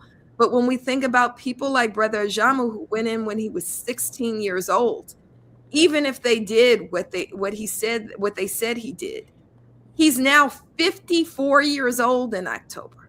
He should be freed by now. He's only in prison because of his political work. And so it's important that we remember the words of one of my Babas, Baba Hank Jones, who says, if organizers don't organize for political prisoners, we will be the political prisoners of tomorrow. Right. That's 38 years, by the way, that you just lifted up for our brother on the inside. And at some point, we need to have a conversation that how to help and steward him through that parole process so we can get him the hell out. Yes. Yeah. So now, no, but to the second part of the question, how have folks responded to your commentaries lifting up Black August and George and Jonathan and Urban and guerrilla warfare in your prison chapters? What kind of response have you been getting? What kind of energy has that generated? I've gotten responses from the people who I already know are my enemies that weren't good, right? Like the district attorney in Los Angeles is talking about he could get me on domestic terrorism charges for protesting. I already know he's my enemy. He's a white supremacist Zionist. I hate him more than he hates me. So whatever, right? But here's when you say, what's the response? I've never received, so I've been writing in the Sentinel now for exactly a year. Had the column in the Sentinel for exactly a year. And I usually get responses when I repost it online. But apparently the Sentinel also goes to prisons in hard copy form. And I received my first ever hard copy letters to the Sentinel office from brothers who were in the inside. And that's what matters to me. Yes, ma'am. That it means something to them that I'm writing the way that I do. And so I could care less what District Attorney Hawkman has to say. What I care about is what these brothers who are writing me, looking up the address to the Sentinel office and writing me and saying, that it gives them strength to not be forgotten. And that matters to me. It matters to me that when we were in Collin County yesterday with Chairman Fred Hampton Jr. and many others, that Carmelo Anthony's family is reading. And I won't say what they're reading because I don't want it to influence Judge Chitty's ruling on whether or not Carmelo gets a retrial, but they are reading, that they are understanding that the theft of Carmelo's freedom is intentional by a system that means to steal our lives and our freedom. And so that's what matters most to me, as I'm telling you, Comrade Zaid, who you know this, and Baba AK, who I love to sit and learn from. I'm saying it, but I'm really only saying what some of the things that you taught me. Yeah. Much too kind, Melina. Thank you. Baba AK, look, let me say this. Baba AK, everybody knows. Baba A, you want to learn something? Sit at Baba AK's feet. That's right. Read his books. You want to learn something? Watch him. Model yourself after him, Baba AK. You are a model, so we're grateful for you. Yeah, likewise. Yeah, I'm grateful for all three of you comrades on here. I know of your work with Melina. Actually, I was introduced to Melina by one of my younger cousins, and Hank Jones, Comrade Hank Jones. And so since that time, one thing I would correct what you said, Baba Zaid, is she made this statement now and might raise your eyebrows, but they've been after Melina for a long time now. Oh, yeah. Yeah, so she, Yeah. I have They mentally might just add another report yeah. to Oh their yeah. Oh attacks, and yeah. they tried And to on that point, and we get attack ready to her do a Cuba segment reputation, right things of after that y'all. nature. On that point, you know, we've got National Security Memo number 7 Right. with a long list of a bunch of us on this list. And we Right. need to be clear is that, you know, on this question of political prisoners, we talk about new ones, and some of Right. us, you know, are real targets, and that in fact can happen. And as a matter of principle, when we come under attack, everybody that else who hasn't been as targeted needs to come to our back in solidarity. 100%, without compromise. Agreed. That's the solidarity. That's the united front that we need right now, right? To have each other's back, trying to go up this mountain and deal with this monster, right? And it's a shame we got to wind this segment down, but I got this Cuba conversation coming right behind y'all, Right so I had to bring that out, right? Ed, why don't you ask them the ritual question, and we'll change it up and get ready for our next segment. Hey, Obi. You muted, Ed. I guess I can ask both of y'all this question. So, you know, and particularly you, Melina, I mean, I know, you know, you knee deep in this struggle on the front line, but what is it that you're listening to? Like, what is motivating you, right? Because, you know, we're music people. So, you know, we need something to speak to our spirit. What are you listening to out there? Shoot, everybody knows I listen to Prince all day, every day. So, Prince all day, every day. Got the tattoo behind my ear. Yeah, I wake up every morning to starfish and coffee. Also, I want to keep Pac's spirit raised during this time. So cases that's on trial right now. That's right. Right. I'm not gonna watch the coverage of it, but yeah, I'm struggling. You know, he's here. We know. And his anniversary is just in a couple weeks. That's real talk, right? Well, just because I'm the elder, don't leave me out, brother. Oh, you get everybody get the music. No, I've been actually listening to Kamasi Washington a lot lately, but I've been listening to everybody. That's a young voice. That's a young voice in jazz. Now I'm the jazz. Yeah. Yeah. All right, y'all. Y'all be blessed. Right? Yeah. We got a lot coming up. We got a lot right in front of us. Black August ain't over either, right? We're going to continue to study, fast, train, and fight, because that's what the moment calls for. Black August resistance. Free the land. Free the land. All right, people. All right, y'all. All right. Now, we got Obi, we got Baba Tony, and we got Donna. We ain't got Russell. Where's Russell? I don't see him yet. Okay, all right. I hope he can get on. We definitely send it out to him, right? This is a loaded 2-part conversation.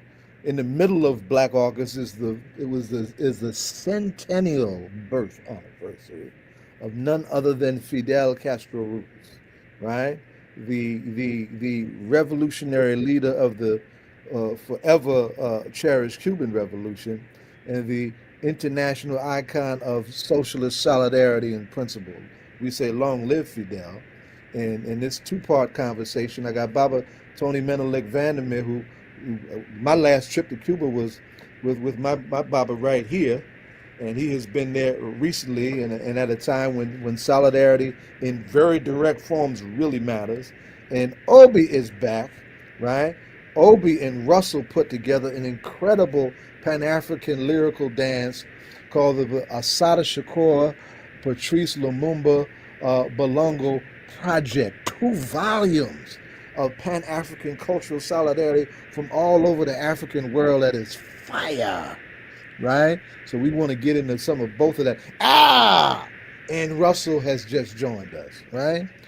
2 strong sons of struggle. Obi's dad, a Black Power champion across the big pond.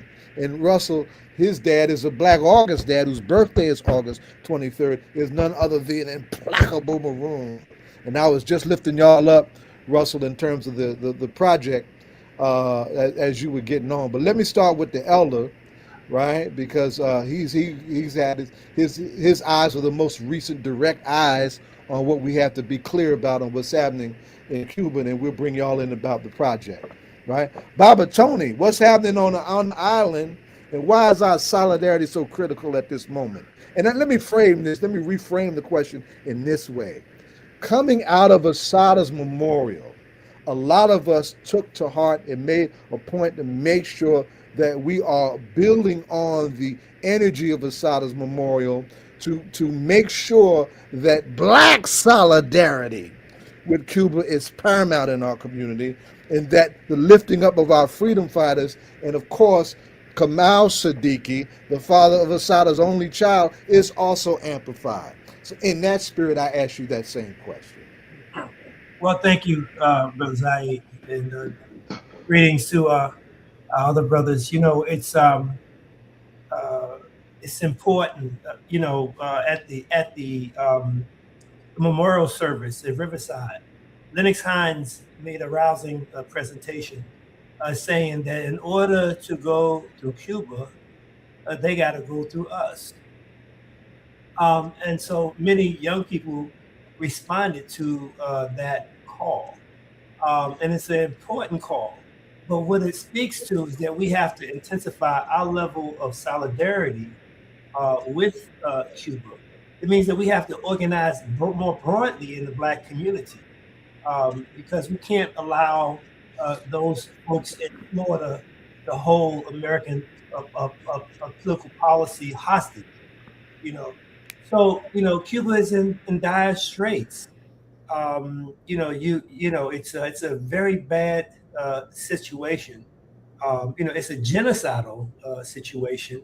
But when we were in, some of our freedom fighters were in trouble, Cuba opened the door for them.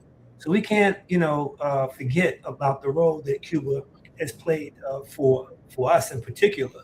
So it is our responsibility to stand with Cuba. But what's important, you don't usually see it. Cuba is the Caribbean. It's the majority of Black folks, and so we can see what's happening in Gary and Anna now. Where there hasn't been any significant response from the governor there or the president of the United States to come and address this almost Katrina-like situation that's going on there. And so, they're trying to numb our consciousness and make a genocide, acceptable. And we can't tolerate that. We have to do everything in our ability to stand with the Cuban people. That's otherwise we can't hold our heads up high, and particularly when we look at our good sister, Assata Shakur. Absolutely. Who was, the Cubans, really took care of her. So we have to extend that solidarity, but it's on us to organize our community to do that. And I want to, congratulate, Russell and Obi for that wonderful album, because what they've done has begun to put the question of what culture is and how do we begin to create, culture to reflect of ideology in terms of our own thinking and our perspective as to what we need to do. And them brothers need a major award for that. And anybody that's podcasting or doing anything, they need to cue that piece up, and so forth. It's an amazing piece, that we have to uplift, because it speaks to, the sacrifice that our people have made. And it speaks to the vision that we have to continue to follow in terms of fighting for our freedom. Beautiful, beautiful, beautiful. Y'all jump in. Did we lose Russell again? Obi, jump on in. Yeah, we lost Russell. Oh, there he is. Yep, he's back. Okay. Y'all jump in, right? The elder set you up. Let's tell everybody about. And before Obi starts, Russell and Obi and Tony, I want to tell you, every Saturday afternoon that I get in the car and I make a drive, I listen to Wilma Leon, and for 2 or 3 weeks straight, he highlighted it. For like 2 or 3 weeks straight, he played different selections. I came back and I was like, Baba Zaid, you got to talk about, because for a couple of weeks, because it's a phenomenal work of art. So Thank you. Thank you. Shout out to Wilbur Leon. Right on. I don't have Yeah. access. Yeah, thanks to Brother Leon for that. We really appreciate that. So y'all go ahead. Tell us about the project. Yeah, I feel like this show is one of my extended home places. So I was gonna especially since this is Black August, I was gonna defer to Brother Russell first to let him say what he has to say. And then I'll come in after him. And in that deference, let Russell remind everybody who the implacable maroon was and is in the shoulders you stand on as you do this. Yes. So again, first and foremost, I want to thank you all for being here. Thank the audience, and thank you all for this platform in order to raise awareness, give some political education to our communities, not in the same old kind of format, but in a very strategic format, and in a format that is our own. We talk about the importance of our culture and the importance of owning it, and the importance of using it as a tool, as a weapon.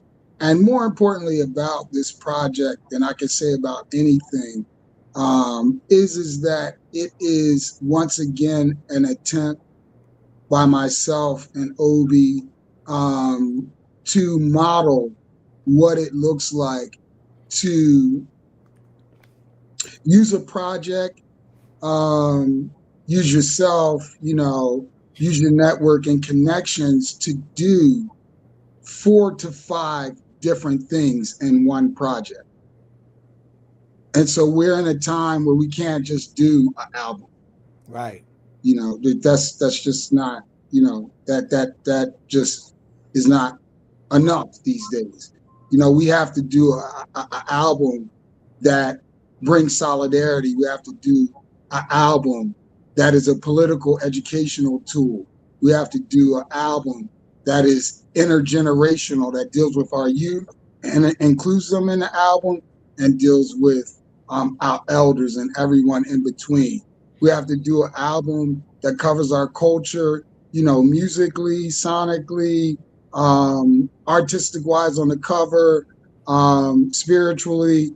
We have to, include our ancestors, and so again, we got to include the Cuban doctors. We got to take it international. We have to go diaspora wise and include all our folks. And so that is the most important part of the project. It's us trying to model, for me, what work looks like in 2026 in a different way. Jump in, Obi. Straight ahead. Well, yes, always an honor to be on with you all. And I wanted to thank Brother Menelik for those kind words. We definitely have to live up to that. And it gave us a chance to show what Cuban solidarity and camaraderie looks like on a Pan-African scale, which is very important, because when you hear people in the United States say Cuba and the African community, they're only talking about Cuba solidarity and camaraderie in a North American context. And so you'll see the images of Malcolm and Fidel. Assata's name will be mentioned. But as we're having this conversation right now, my nephew, Dr. Egbuna, with a group of graduates from the Latin American School of Medicine, are in Mozambique with the Cuban doctors working on the ground, and they've been there for the whole month of August. And it's a follow-up to a visit that they had to Guinea-Bissau last August.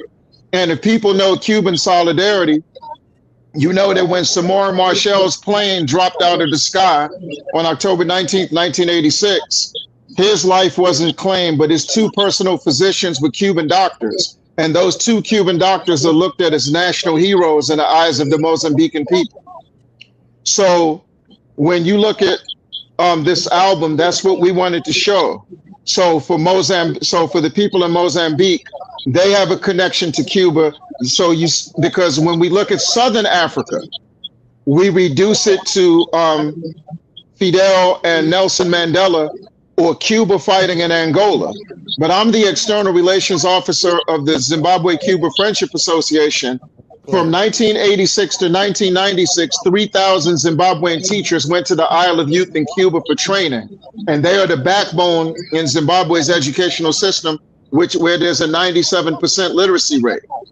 When you talk about Cuba and Venezuela and their collaboration on Operation Project Miracle, which resulted in thousands of Africans getting their eyesight restored. When you look at, so it's very important. And if we even want to go back, when Antonio Maceo, called the Bronze Titan, came to the United States, he was hosted in New York City by Henry Highland Garnett. The Honorable Marcus Mosiah Garvey, whose birthday was August 17th, the UNIA had 40 chapters in Cuba. So the relationship so the Cuban experience, the Cuban Odyssey, as they call it, it's an extension. But what they have done is we have to look at and I take pride in this, because I was labeled a Marxist-Leninist when I was on this show previously. But we don't accept the Marxist-Leninist interpretation of Cuban-African relations, which only focuses on Mandela, which only focuses on Angola. Osagyefo Dr. Kwame Nkrumah was the first one to acknowledge the triumph of the Cuban Revolution. Gamal Abdel Nasser comes the next day after him. That's right. When Ahmed Bembella came to the United States as part of his world tour, Kennedy tried to get him to boycott his visit to Cuba. And since we know the Cuban doctors, their first medical brigade went to Algeria in 1962. So I just wanted to begin by letting people know that this album took on a Pan-African character, because when we talk about Cuban-African relations, don't separate Cuban-African relations in North America from Cuban-African relations in South America, Central America, the Pacific, Europe, and on the African continent itself. And that's why on the album, you have artists out of Sierra Leone doing the Assata Shakur poem in Creole. You have two Ethiopian sisters doing that poem in Norwegian. You have an African sister with ties to Haiti doing the poem in French. So Africans in Senegal can vibe on it. Africans in Burkina Faso can vibe on it. Africans in Guinea can vibe on it. Senegal can vibe on it. Mali can vibe on it. Burkina Faso can vibe on it. So that's what we wanted to do. That was one of the main objectives, was to show that Cuban solidarity and camaraderie is truly Pan-African in everything. And lastly, in this first segment, Fidel Castro talked about is one of the best models of the execution of ideas. And the only other person that he ever called an apostle besides Jose Marti was Ahmed Sékou Touré. And his first visit to Africa was to Guinea in 1972. Yes, sir. Yes, sir. Awesome. Johnny, you get ready to say something? No, okay. All right. Well, in the few minutes we have left, and I love that description that you just gave of Fidel, right?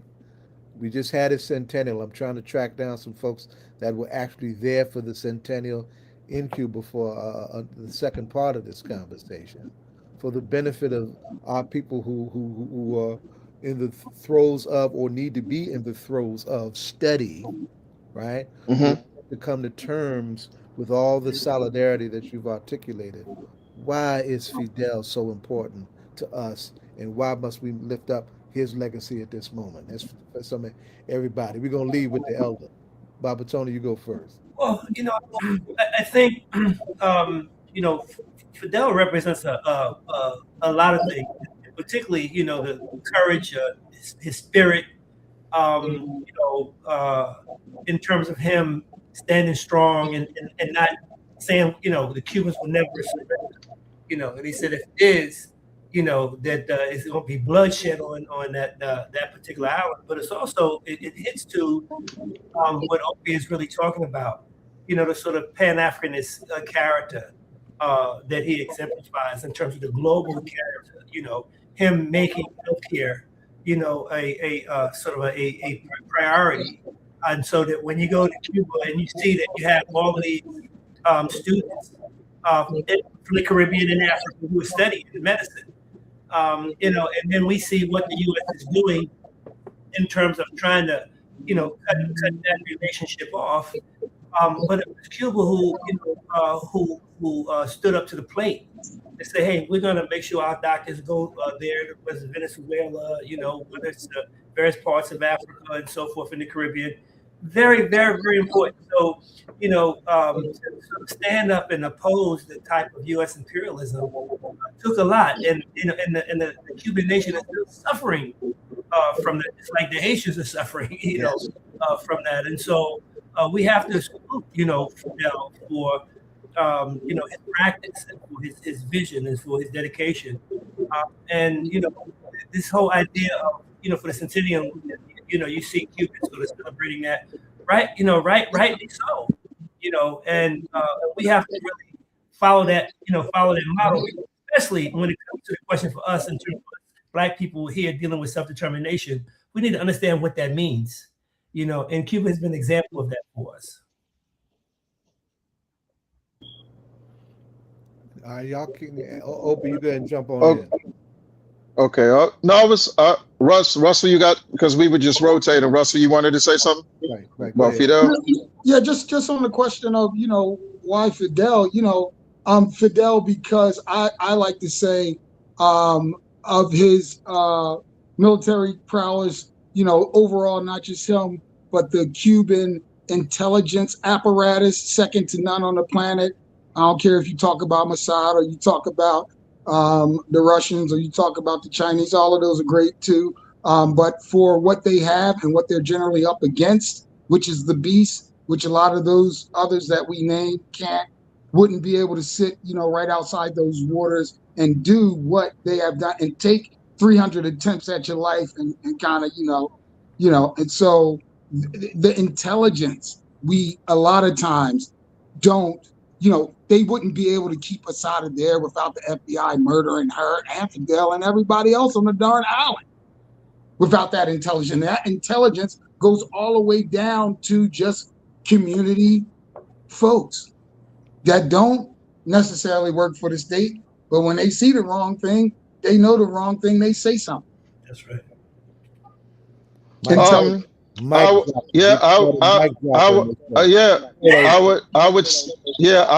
would say, like what we were saying earlier, a lot of people used to make it seem like he was just a mouthpiece for the Soviet Union.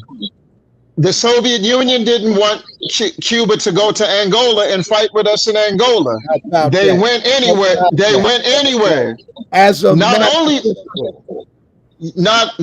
that, many of those Cubans, the Cuban-born Africans, as they call them, Afro-Cubans, when they went to Angola, they told Fidel, Comandante, we're home now. We're staying in Angola. And he had no problem with that at all.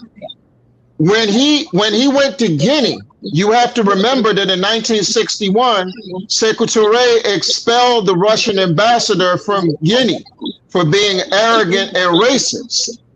So if he was just taking his orders from the Soviet Union, because remember, the Soviet Union put out a memorandum of who they thought were the authentic revolutionary forces on the African continent. And they excluded Sékou Touré and the Democratic Party of Guinea. They excluded Osaje for Dr. Kwame Nkrumah and the Convention People's Party. They excluded non-Marxist Leninist entities in Africa. And Marxist-Leninists historically have considered nationalism problematic. But Fidel, when dealing with the Palestinians, Fidel, when dealing with us in Guinea-Bissau, in Guinea, in Ghana, sitting with Malcolm X at the Hotel Teresa, he understood that colonized and people who were captured, their resistance had to have a nationalist character. So he was flexible. Secondly, he believed, the Cubans all tell you, what's the Marti quote, barricades of ideas are greater than barricades of stone? But at the same time, they use those stones. When they use those stones, they're driven by the ideas. And we have been, and many of us are guilty of ideological overkill. We don't execute the ideas that we claim to defend and we claim to believe. And Cuba has never, and Fidel never sat back and claimed to be the ultimate Marxist-Leninist. He let his deeds represent him. Fighting in Angola, sending 4,000 doctors to Africa, sending doctors to Pakistan, and calling their doctors their greatest army. This is why this project we have with the albums is to support the 4,000 doctors in Africa, because if you look at the 7 nations in the Western Hemisphere that acquiesce to imperialism, not one African nation budged, not one of them. And with the collapse of the United States Agency for International Development, with George Bush masquerading as a born-again humanitarian, no need to talk about the Gates Foundation or any of the other ones, or the American Red Cross that didn't even start taking African blood till the 50s. We know that this could be an investment in Africa's future that we could make through the Cuban doctors. And the fact that we have graduates of the medical school in Cuba now going to African nations when they fit it into their schedule to stand next to the Cuban doctors and treat our people at a moment where of the 709 million people on earth that live on $1.90 a day, 70% of them can be found on the African continent. So once again, Africa is calling and Cuba is answering, and we have to get to a point where we're not marveling at their solidarity, but we're matching their solidarity. It's our own. Yes. So sir. that's what the album, so that's what this album represents. And Brother Menelik was with us last month, where we had the first all-African town hall meeting on Cuba in the history of the United States, where we gave organizations a chance to just highlight their history on doing work with Cuba. We had student organizations, we had labor organizations, we had clergy, we had elected officials, and the goal is to establish an African diasporic network on Cuba, which will include us in the Americas, those of us in the Pacific, those of us in Europe, and then we're going to link up with the friendship associations in Africa and have the strongest Pan-African umbrella around Cuba that has ever existed since the revolution has been in existence. And that is what this moment has called for. Thank all of you. Donna asked the ritual question, so as we wind this down. Powerful, powerful. So, everybody I've had here before knows this question other than Russell. So I'm going to start with you, Russell. When doing the work that you do, is there a hip hop artist or any musician that you listen to that keeps you inspired? Probably too many to name, and all of those off the album, including my man. I can't. No. I'm gonna tell you right now. The George Jackson of hip hop is who I'm rocking right now, like almost on loop, and that's my man, King X Pie Face from the West Coast, who almost single-handedly helped put this project together on his back. And I was just like, that's a little, it's a little sensational to be like, I'm the George Jackson of anything. Oh, he's that. Oh, he that. And I ain't talking about lyrics. I was on the West Coast, and he took me through the hoods, and I was like, "Oh, you that guy? Oh, you're the guy." Yes, sir. Yes. Forget about the microphone. You doing that work. So, Minister Pie Face. X Pie Face. Okay. Yeah, King X Pie Face. That's where I'm on right now. Baba Tony. Brass cats. Well, other than the opera version of the Assata piece, I've been dealing with the question of space is the place with Sun Ra, I've been rocking, it's spring, in the summer it's almost fall again, but it's spring again, guys, I gotta rock because we gotta find space in the place. That's what it's about. Yes. Land and controlling that land. Sun Ra is out there. One of the things I tell my students, they ask somebody to exist. He says, well, you don't exist, and they don't even care about you. So we have to make ourselves present. Okay, and I guess that question, Sister Donna, this was the one segment in the history of this show where you didn't even need to ask that question based on what we up here to talk about. I mean, That's the exactly album, right. but no, and listen though, I like Shak and Zaid because he's one of my writing examples. The opera song that Tony is talking about, that's my songwriting debut. I wrote the lyrics to that. And but we were paying homage to the National Negro Opera Company, which existed from 1941 to 1962 and did an opera in solidarity with the Haitian Revolution. So that was the one thing about the album. When we were, I was hearing voices in my left and right ear. So in one ear, I was hearing Michael Eric Dyson and Stanley Crouch and Mark Lamont Hill and people of that ilk. And in the other ear, I was hearing a conversation I had with Kwame Ture after he left Minister Farrakhan's house after the notorious B.I.G. got killed in LA. And he asked me, when will we get to a point where we're getting the artists to do music centered around the work that we do on a daily basis? And I told him that it may take some time, but it would eventually happen.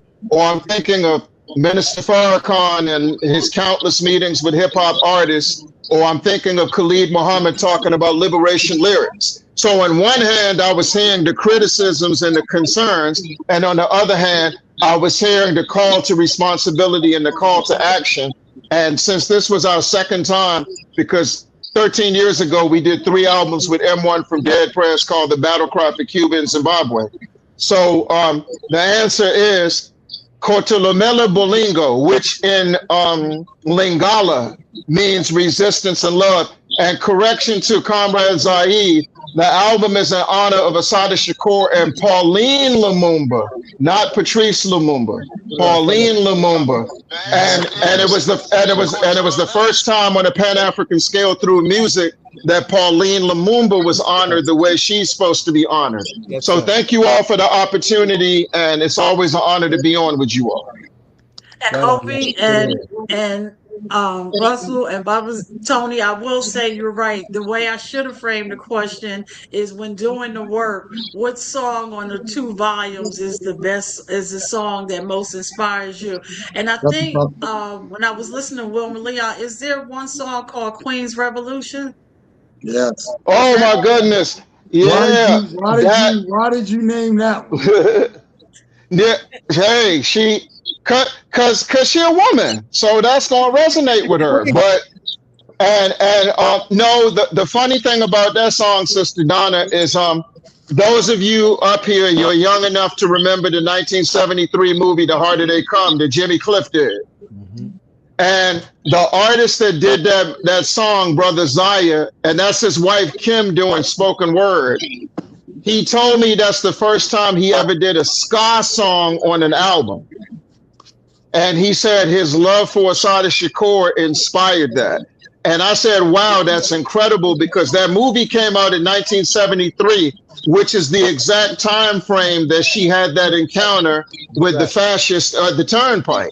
So he was able to he was able to sonically reconnect us with that period in history, which is 53 years ago. So yeah. So that's cool. Thank you. Well, thank you guys. All right. And as you know, don't be a stranger. Don't wait for us to call us. You can call us don't wait for us to call you. You can call us at any time. Oh yeah. Oh, of course. And it's an honor to be in your thoughts. And one more thing, since it's Mayor Baraka, it's time for you to organize a meeting with all the African mayors in this country, with the Cuban ambassador to the United States.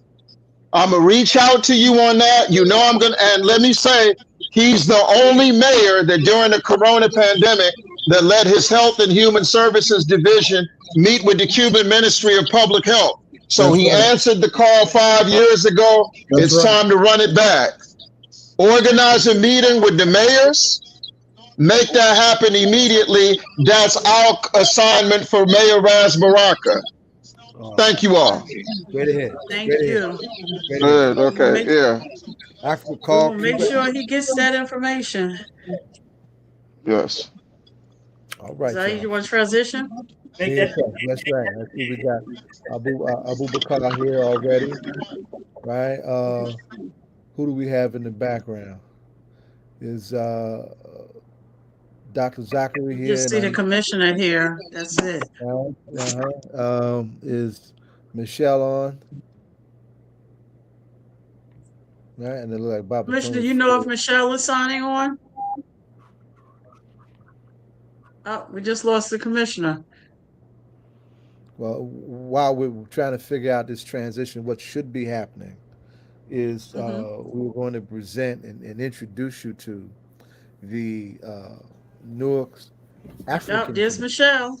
Michele. Now we lost the commissioner. Michele is a commissioner. Good They're all evening, sis. commissioners, right? As yeah, they're all a part of the Newark African Commission, and they have an important gathering coming on. And I don't know if this is I think this is the Yeah, second he's back. time. He's back. Abubakar, he's back, right? And we're expecting Dr. Zakari to also join us. And as he joins us, just tell him to come on camera, and he'll be brought right into the conversation. Well, Abubakar, I'm going to ask you. All right, there he is. Dr. Zakari is here. And I was trying to wait on Dr. Zakari because Dr. Zakari is the lead officer for the African Commission. Dr. Zakari, can you come on camera? And if mute? not, Because I really wanted Dr. Zakari, can you hear us?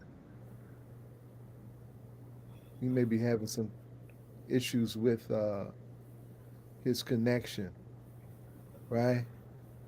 Can one of y'all try to reach him? And the other one He just signed out, Zaid, so maybe he's gonna go out and come back in. Who can reach him to actually reach him directly, bring him back, change browsers, whatever those kind of things we got to do, and we'll hold a conversation with the one who stays, right, and bring them all back, right?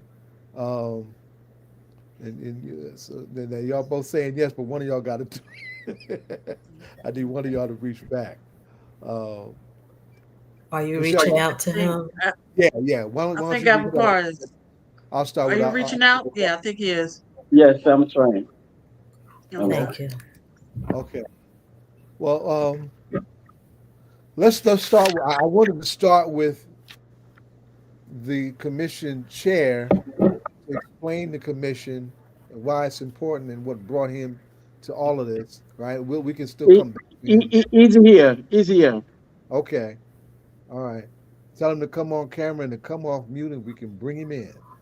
Right? Because we were looking forward really to having all of you. And sometimes in the land of the technology can be weird sometimes. So we understand how this goes. Right? Dr. Zakari, can you hear us? And he's muted and he's not on camera. I don't know if he can hear us. I think he may still be having some connection challenges. While he's doing that, Michele, let me lean on you as the organizer, right? And start off with the conversation about just what's going to happen on August 27th. And we'll talk about the broader picture and the work of the commission when he comes back. Okay, first of all, thank you for having us. This is our first time and hopefully not our last on your program.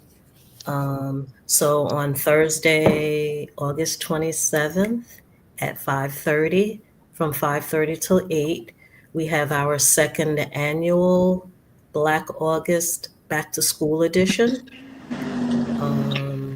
So Brother Zaid is our guest speaker. We've also going to give away book bags and other school supplies. We also have 2 other invited guests that we're excited about. Sister Nduku where did I write her? Mulumba. She's a Kenyan board educator. She's going to speak about education. She's also a researcher, community organizer, and language specialist. So we're excited to have her. And the other invited guest is Nweri Burge, history teacher and a professor at Kane University. And he's also a filmmaker. So he's going to discuss his documentary, his award-winning documentary. It won the 2018 Best Doc from Black Star International Film Festival in Ghana. And the title of his documentary, let's see, I have it written here, is DNA Using Genealogy to Change My Slave, in parentheses, last name. So he's going to be our speaker also. So we're looking forward to that. Doctor, can you hear us? Can you hear us okay now? We see you. Can you hear Dr. us okay? Zakari. Yeah, I can hear you. I can hear Very you. good, very good. Thank you so much. Thank you. Welcome, sir. I want you, as the lead commissioner, to tell everybody about the actual, just what the Newark African Commission is. And then I want each of you, in your own national African way, to tell why the work is important to each of you and why it's important to the broader global African world to have what we're doing right here in Newark. Okay, this is a big surprise, but anyway, we can tap in. First of all, thank you for having me here, and then I'm so grateful to be part of this great family. We just had the invitation for our colleague Commissioner Michele yesterday that there's an important gathering coming up where the commissioner's attention or presence will be needed. So therefore, we came here to support him, but since you gave me an opportunity to really talk about the commission, yes, African Commission came into existence for a simple purpose. We realized that within the African community and the people of I'll say the Black community, there's so many disengagement in the way we handle our affairs and in the way we want to move where we find ourselves from. So I believe in the leadership of our mayor, he decided that there's a need for us to have a centralized area where we can bring our ideas together to be able to champion the image and the interests of African people as well as Africans in diaspora. So this is how the African Commission came about. Since the formation of this great institution, a lot of things have happened in the past before I even came in the commission. And when I assumed the position as the president too, we did a lot of stuff, which we're still doing a lot of stuff.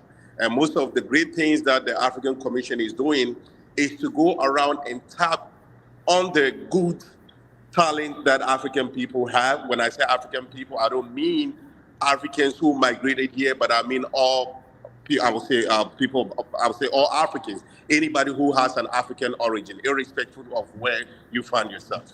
So important personality like the people that I found on this stage today, look at the kind of knowledge that people have, look at the kind of interest, the zeal, the passion, the energy to make changes in people's lives. So these are kind of the crafts that we're trying to bring together to come within the scope of the African Commission so that together we'll be able to bring something meaningful for our people, our community, and also bring what is known as emancipation of people through dialogue and philosophy of nonviolence. Thank you. Now, having said that, my dear brother, now you are from the great country of Ghana. You're from Nkrumah land. Yeah. You know, the fountainhead of Pan-Africanism in a very real way, right? How did you come to this work in this way with this intensity and ultimately at this level? Like you said, back home from Ghana before I even migrated to this country, I'm a public. I usually engage in public activities to help people who really need. And of course, I came across this book, the book of Malcolm X, and Malcolm X. I read a book about Malcolm X and Dr. Martin Luther King when I was university in Ghana. So I get inspired the kind of struggle people pass through, and then they were able to make meaningful change. And then I get to a point whereby I had people who sponsored all my education and everything as African. And I asked myself, what can I do to make a change? If we have people who have transited from a very struggle level to a level that they were able to give back to the community, then I asked myself, what can I do to make a change? So this is where I said, look, let me start engaging in community activities. I started going from one community to the other, listening to the views of our people. What do they understand by development? What do they understand the Black movement? Have they read anything about ancestors or so forth? So when I came to this country, then I started to search where can I get people who really understand about the Africanism movement. And, gradually I discovered this African, I would say, this commission, and that's how I get engaged. And I met good people like Michele and stuff, who is now gradually bringing me closer and closer to how to understand what the Black movement is about. And I'm willing to get myself really involved in that so that together we can make a meaningful change and make our people surface in front of the map and become a very meaningful tool in making a country a better place. Thank you.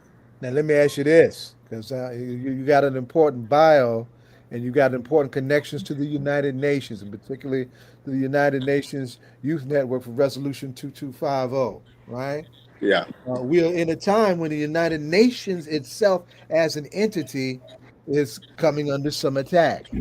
There are some entities who refuse international legal accountability and want to actually disregard the value, the intent, and the purpose, and the importance of the UN, right? Yeah.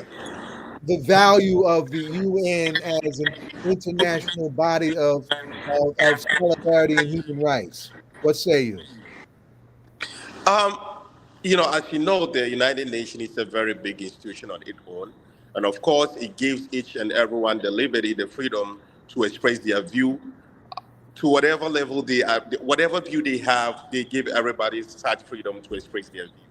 And then when you look at the resolution 2250, technically it's a resolution that has been established by United Nations to enable us champion the agenda of youth to be more engaging in making a meaningful change in the world. So like you said, with the attack on the human rights and so forth, I mean, we have a lot of people who always, including myself, make our voice heard over there. Why is this thing being made in that way or that way? But yet sometimes when it comes to gathering, as far as the United Nations is concerned, there are times a discussion will be made and points will be also outlined. But by the end of the day, no matter what you discuss or you push, it might end up coming to a point where people have to vote.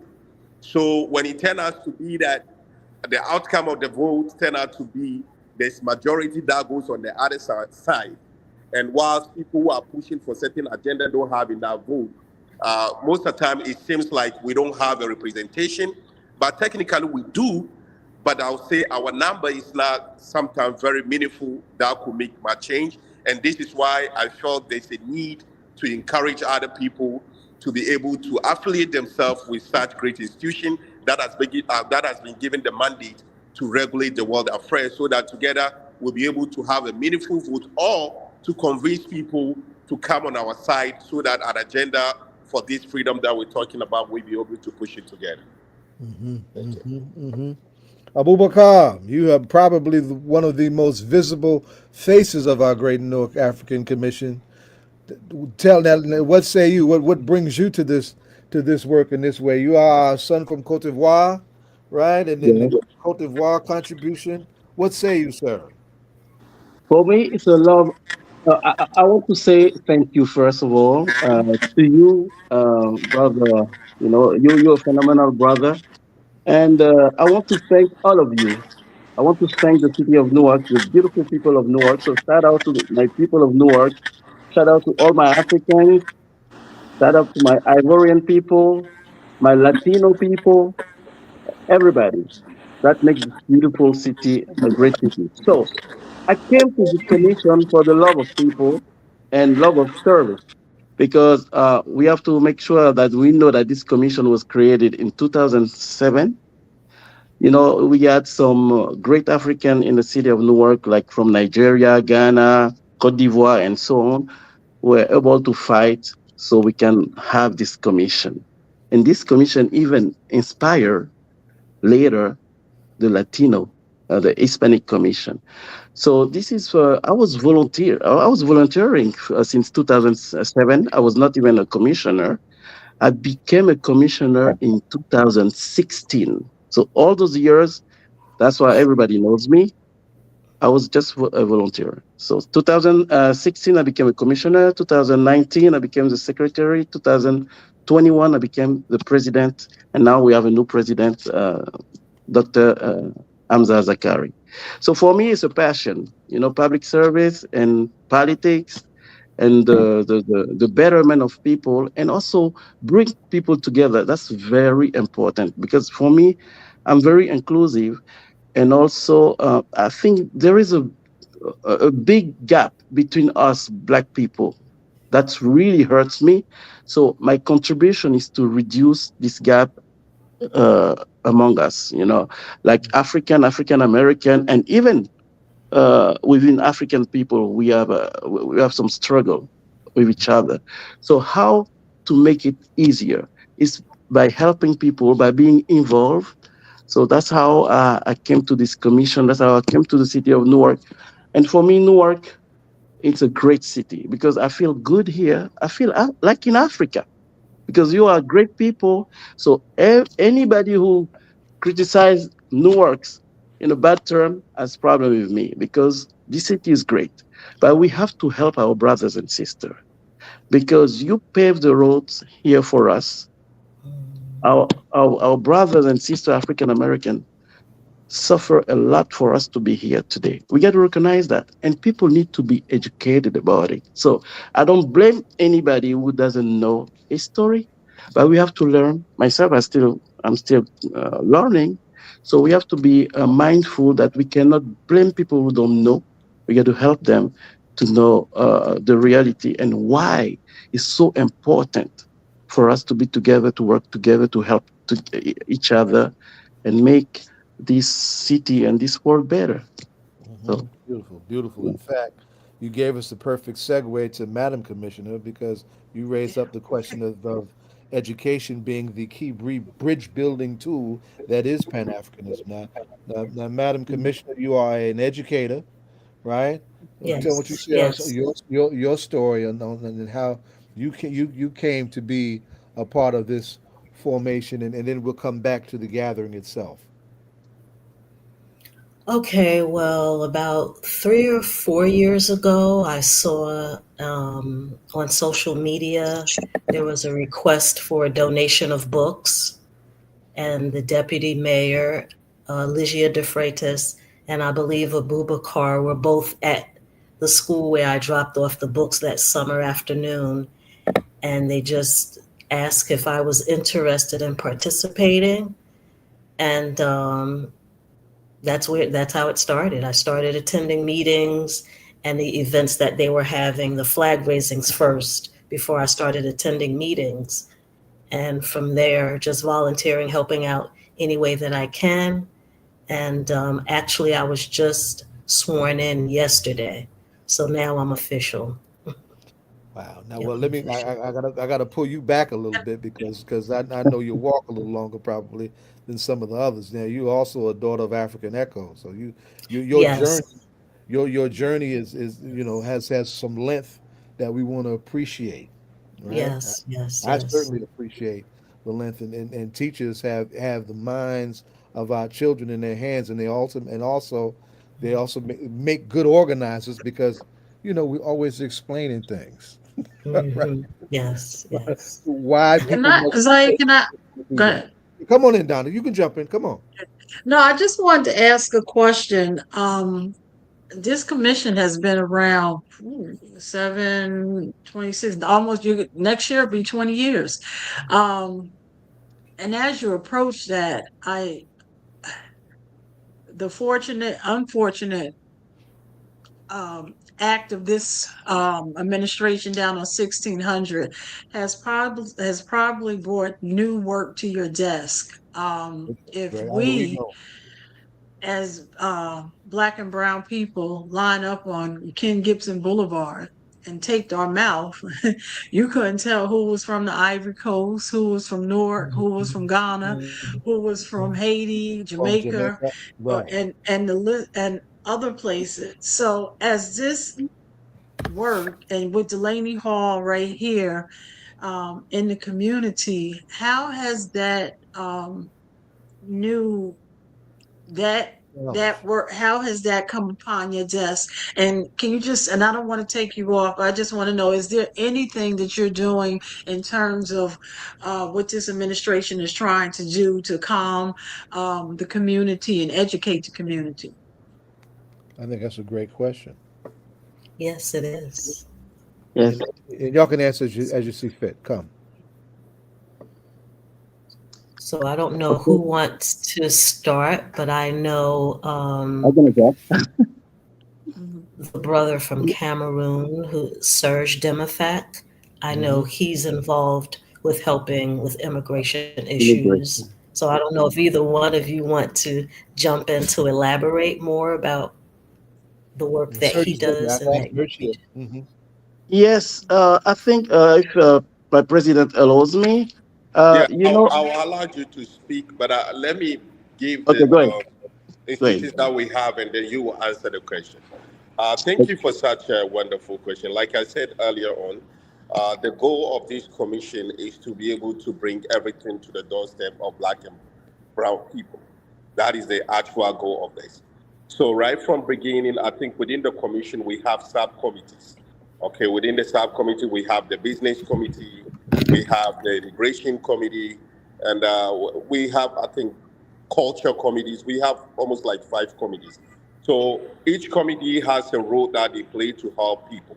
So that is where Commissioner Demifat comes in. That helps with immigration stuff, which I'm going to allow Commissioner Abubakar to speak much about it because I think he's our public engagement officer for the commission. So Commissioner Abubakar, you can go ahead. Yes, so for like the president and Honorable Michele said, Serge Demifak is our point of contact for immigration issue. But we did something when we had the vague of immigrant who came lately, essentially from Guinea. You know, they didn't have any information, so we're trying to help them with some paperwork and to give them some information, and also to make sure that they know their right. Through Mr. Demifak will really help us with that. The commissioner from Cameroon, we had a small booklet that we used to distribute to people to know their right in case of arrest or something. And then we went to the community to have a meeting with the community, especially the Guinean community, because that was a large community that arrived lately, and to give them some information how to be a part of Newark. Newark is a sanctuary city, as we know. So through the mayor action, we have a great mayor. We really had this idea to have a Newark ID for people who have no document at all, so they can at least live correctly in this city of Newark, because we don't want people to commit crime because they cannot eat or so on. So we have to give them a frame, and information is a key, and education. So that's what the commission was trying to do. We tried to do that. It's not easy because people are afraid. Until today, with ICE in our city and in our streets, people are afraid to go out. So when we have event for the African Commission, they don't come because they're afraid. They say even at City Hall they can be arrested. So I think we need to continue to educate people with the right. And that's why we always say thank you to the mayor, because mayor took some risk to go to a Delaney Hall and check on those immigrants who were arrested and incarcerated over there, and he gets blamed for that because politically it's not always good to because some people in Newark are gonna say, okay, you think about immigrant, what about no? What about us? But mayor understand that the issue is larger than the immigrant right now, because the next step is about the African American. So I think we need to continue to work with our deputy mayor also, Lydia de Freitas, who can be our direct liaison with the immigration office building next to the city hall. So that's a great asset. And sometime what we did in the past, we did some session of information for people who are undocumented, all people who are documented who want to become citizen. So we did some workshop to give them information with lawyers and everything. But we need to do more, and we need help too. So there's a lot of things to do. Yeah, and then there's a very important information that I want to put across, especially amidst this immigration pressure that is ongoing with the immigration issue currently. Just last week, we organized a very big gathering for Hispanic community, which was also about this immigration, know your right, and it was done in one Baptist church on the 60th Street or so, and a lot of people came and were able to educate them. Even though, like we said, well, it's African Commission, but the goal is we serving humanity, including white people, including white people. So we just went there to give them those information, and they were very, very grateful, and they gave us, they extended an invitation for us to come there again and then give them much education. And then as far as ICE is concerned, you know, we have a lot of people who are under deportation, and they have to report to ICE for as part of the protocol that was given to them before they release them in the country. So because of what is going on, a lot of people are scared to go. But personally, in my community, I was able to put like 34 people who are well educated, give them much knowledge about how to handle the situation. So those people lead those individuals who are supposed to report to ICE. I share with them the protocol, and we have been taking them to the federal building for reporting, and successfully, none of them has been arrested. We go there, we follow the protocol. Sometimes I go with them, I tell them I'm a commissioner, I'm from this. So they, after doing everything, they're like, oh, you're good, you can go, you can go. So I'm just putting this across. If we know anybody who had to report to ICE, they don't have to be scared. They just have to know the right people who have the right information and who has the time to lead them to the ICE building. And then definitely sometimes, especially in Newark here, I would say they are very friendly, and then they understand the protocol, and then they handle the situation with professionalism. Thank you. Thank you. And President Zakari and okay. Commissioner Abubakar and Commissioner Michele, I want to thank you very much for, I didn't mean to cut you off, but I just wanted to say thank you, and also congratulations on being sworn in, Commissioner Michele. Abubakar, you had another thought, I'm sorry. Yeah, I think it's very important to tell our people and the people in general, the immigrants in general, that our commission is serving under the Office of International Relations and Diasporas of Affairs. This is the Office of the Mayor, which is run by Deputy Mayor Lydia de Freitas. So we want to make sure that they know the location of this office is located at City Hall on the second floor. City Hall 920 Broad Street, or 920 Mayor Kenneth A. Gibson, room 218A, room 218A. So in Newark, it's in City Hall. So make sure all the people who want information, the immigrants, even in a difficult situation, don't be afraid. You can come to City Hall in room 218A on the second floor, and you'll be welcome. And this office won't solve all the problems, but you're gonna have the resources to go through your issues, and we're gonna be glad to assist you, no matter your nationality, your background. There's no problem about it. And if you can, can you put that in the chat so we can lift that up? Because we definitely lift that up. Did you say the address? Yeah. I'm gonna put it on the chat right now. Mm-hmm. And do any of you want to have any closing? Well, Michele, you should certainly have some closing remarks about the date. Let's repeat it. Remind everybody when and where on August 27th. I should say this, that August 27th is the anniversary of the passing of W.E.B. Du Bois, right? A legendary radical scholar and Pan-Africanist who also lived long enough to correct some mistakes in his own life. Unity is the order of the day. Pan-Africanism is the broader global unity of the African world, right? We made a mistake, as did some of his contemporaries, in attacking the best organizer of the day in Mr. Garvey. He lived long enough to realize that he made that mistake and to admit it and correct it. No accident in history that he ultimately leaves the United States and goes back to Africa the way Mr. Garvey was telling us to do and winds up, Dr. Zakari, in Ghana. Winds up in Ghana. So I just have to give you that Pan-African Black August moment to wind up the conversation. Donna asked him the ritual. Well, Hakim is here. That's what I was gonna say. Hakim is here. Hakim asked the ritual question, right? Right. Help us out with this ritual question, beloved. Welcome back. Peace.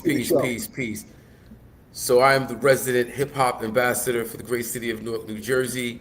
All politics are local, and though our culture transcends hip hop culture, I just want to ask you fine people, what artist, what musician supplies the soundtrack for the work that you do? Whether it be hip hop, Afro beats, traditional African sounds, jazz, whatever it is, what artist supplies the soundtrack for your superhero work?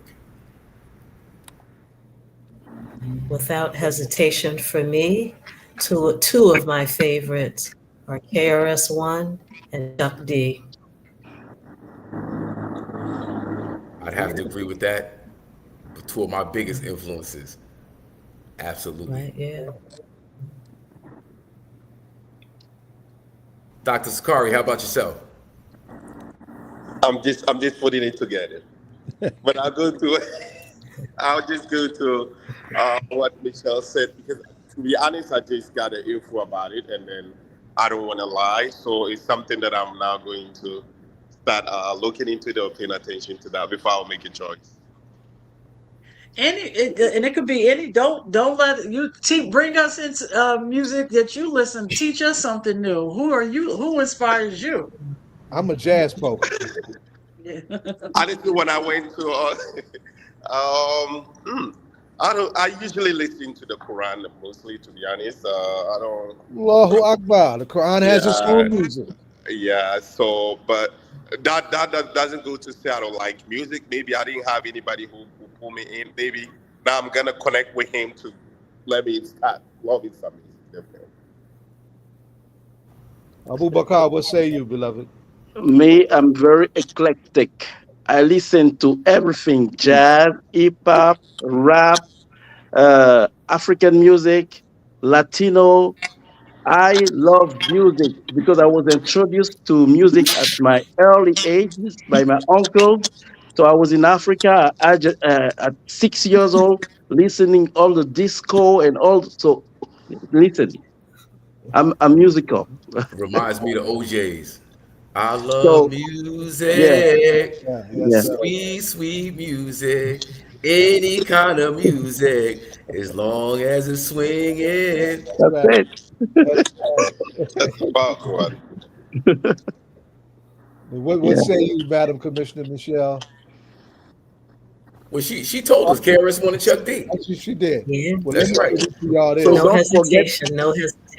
But while I'm here, you find people know about 24 Hours of Peace? Yes. Definitely. Are you gonna be attending 24 Hours of Peace? Absolutely. Yeah, I'll be there too, definitely. I'll be there with the commission. Excellent. And to tell you the truth, we were scheduling our event on that day, but because of that, we changed the date. Right, that's right. How about that? Yeah. Wow. How about that? And thank you for that. As you go, let me give you this. You mentioned our brother Sergis Demifak, who's from Cameroon, in the early 70s, we had a great brother from Cameroon named Mano Dubango. Ah, Loved the one of hell the out of it. Played his Soul Makosa to best. death. Soul Makosa, yeah. That was one of our party Yes. records. Absolutely. Right? Great, Mama great That's man. say, Mama Taylor sa, blues. Mama makusa. Yes, sir. Makosa. Right? So thank you, all three of you. We're looking forward to next Thursday, right? And we'll have Yes. it on blast, Next and we're looking Thursday. for an incredible time. We need to start that conversation about how we're going to observe the 20th anniversary of the commission. Donna's question led to a very important part of place especially to think about, and have all hands on deck. I certainly would be glad to help. Thank you so much. Thank you so much, Brother Azaid. Thank Yeah, you. we appreciate Thank it. you. And don't wait Thank for us to call you. Call us if we need to know something. No No problem. problem. We will. Definitely. Thank you so We'll much. come back. Thank you. Thank you for the Thank you. All right. Hakim is back. What's up, beloved? I know you got a Man, lot. right now, I'm celebrating the 13th anniversary of meeting my beautiful wife. Awesome. We met in what was that? Wow, 2013. And let me just say something. August 21st. So I'm Wow, y'all got married on August 21st? No, we got married on February 3rd, 2017. February 3rd, okay. We met on August 21st, 2013. Wow. Yeah, so we're kind of celebrating the moment. So I don't want to stay too long, but I just want to give you guys a quick update on 24 Hours of Peace, Love, Unity, Safely, Having Fun, going down on August 28th, August 29th, next Friday and Saturday. We got a crazy dope lineup. Big shout out to the mayor, the Honorable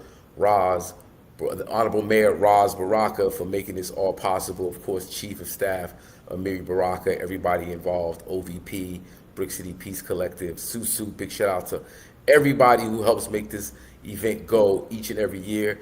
But this year we got an ill lineup. First of all, we're downtown. We're on Market in Halsey. We're going to be on Halsey Street all the way down to McCarter Highway. That whole stretch on Market Street is 24 Hours of Peace. And we got Brother J coming through. We got Bunna B coming through. We got MC Light. We got Freeway and Memphis Bleak from The Rock.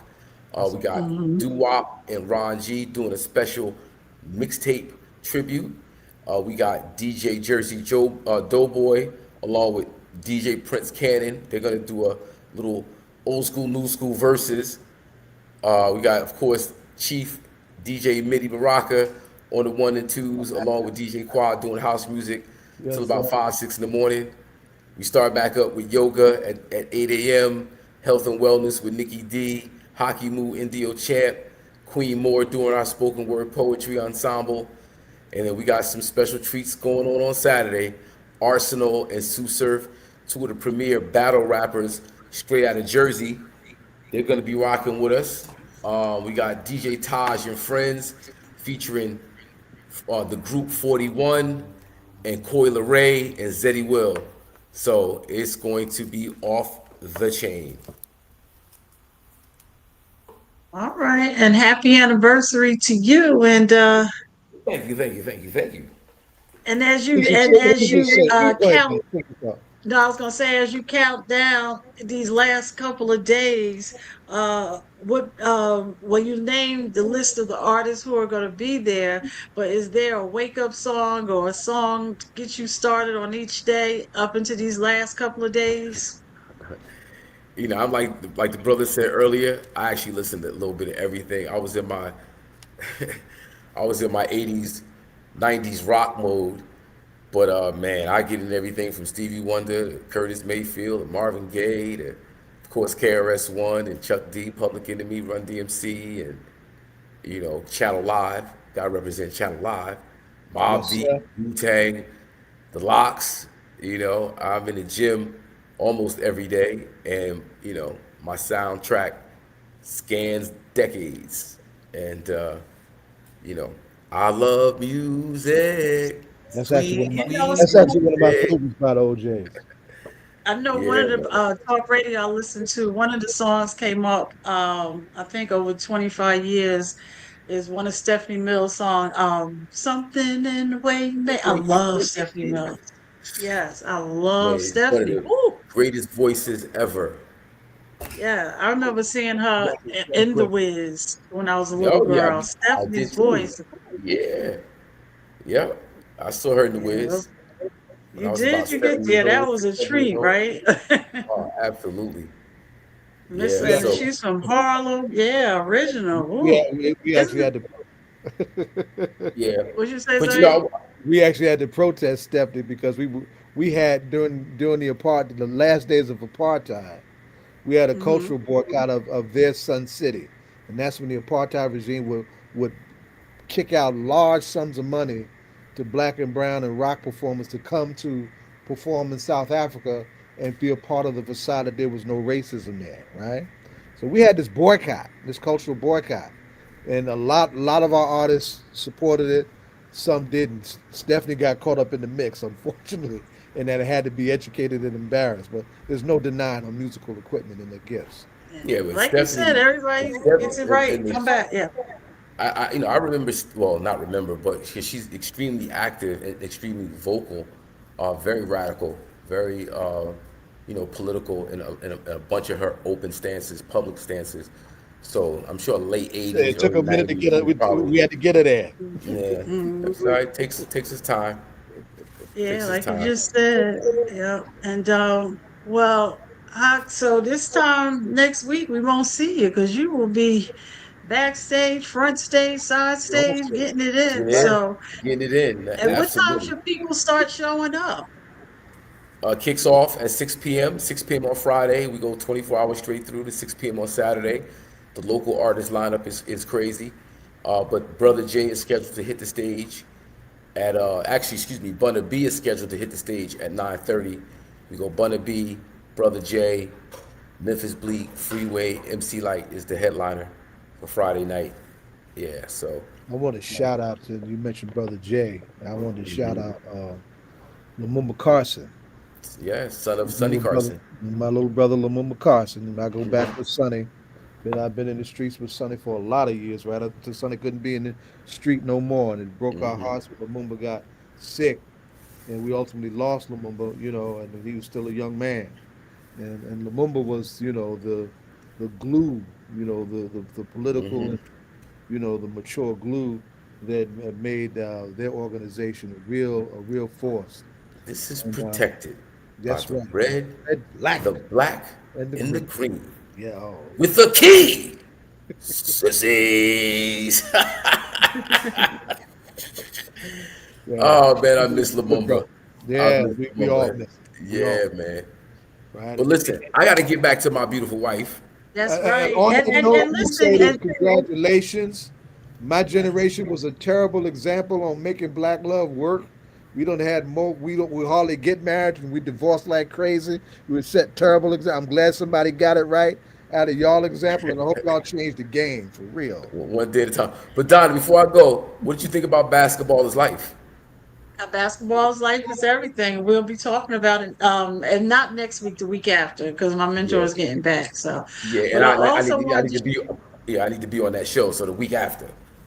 Okay, that's why I said, Set yeah. it up. But It's in the but I ring. do want to shout out also another beautiful woman in your life, your mom. She got hitting proms in this stage. She hitting her prom. Shout She out get to her you. sex.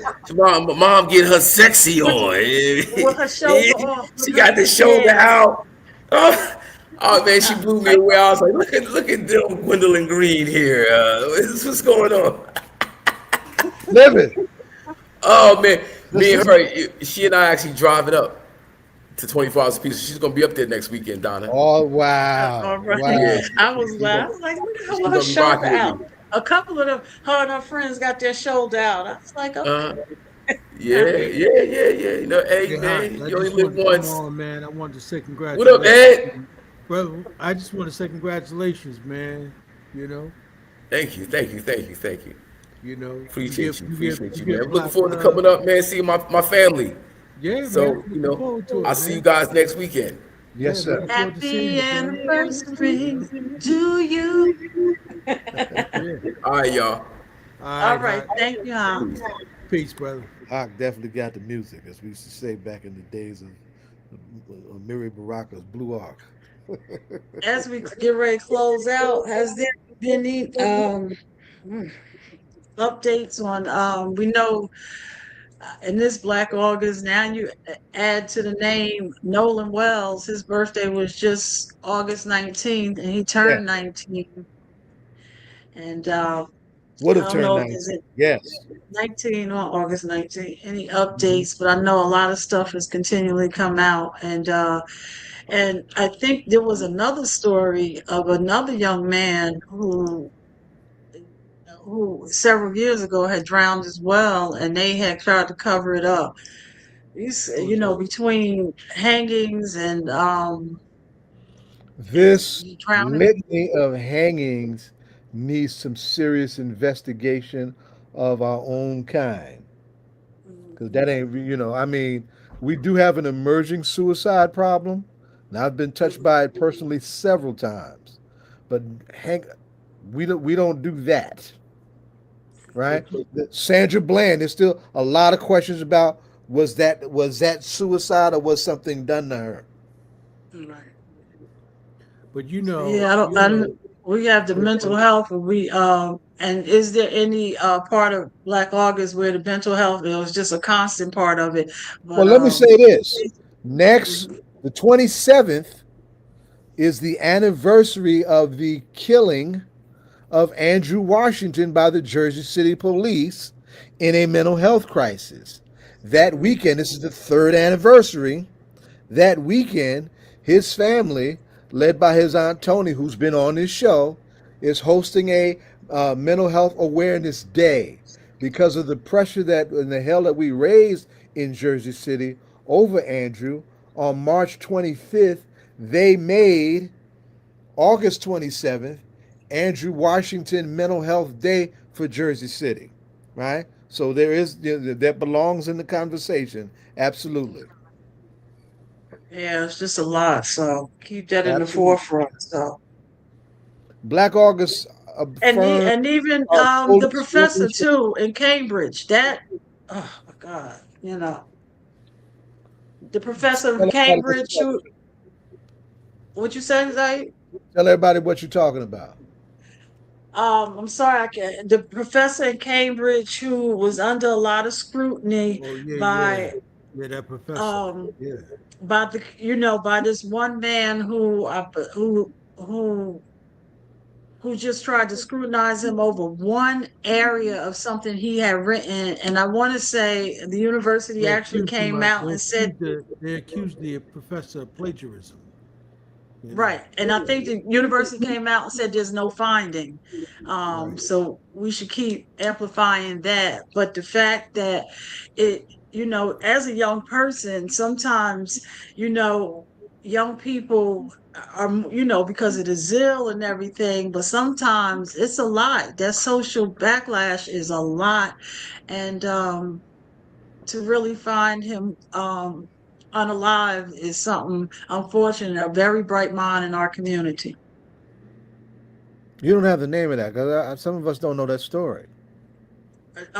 It's Professor Arday, and he was it was it's a study called eugenics. This person who studied eugenics who was really on him and found like a piece of one of his writings, and he said it was plagiarism because uh, he did not annotated correctly, but as I said, the university has come out, like many people have said since then, oftentimes when you're writing, sometimes you don't always get to, document everything the right way. So, but they didn't find any findings, but it's Professor Arday. Okay. Okay. Because I don't think And, everybody knows that story. and what they did, Zaid, they basically drove that brother to commit suicide because it was an Wow. all-out attack, right? By all of Can you these speak up a little different. bit so we can hear what you're The saying? volume's down a little bit. Yeah. Yeah. It was an all-out attack, on this brother, you know. I mean, Wow. and for the most part, I mean, every media outlet in Europe was coming against him, so there was nowhere that he could go and being one of the youngest professors at that university. So, and being black. So what he was up against, you know. Wow. The That's fact insane. is that it's difficult enough.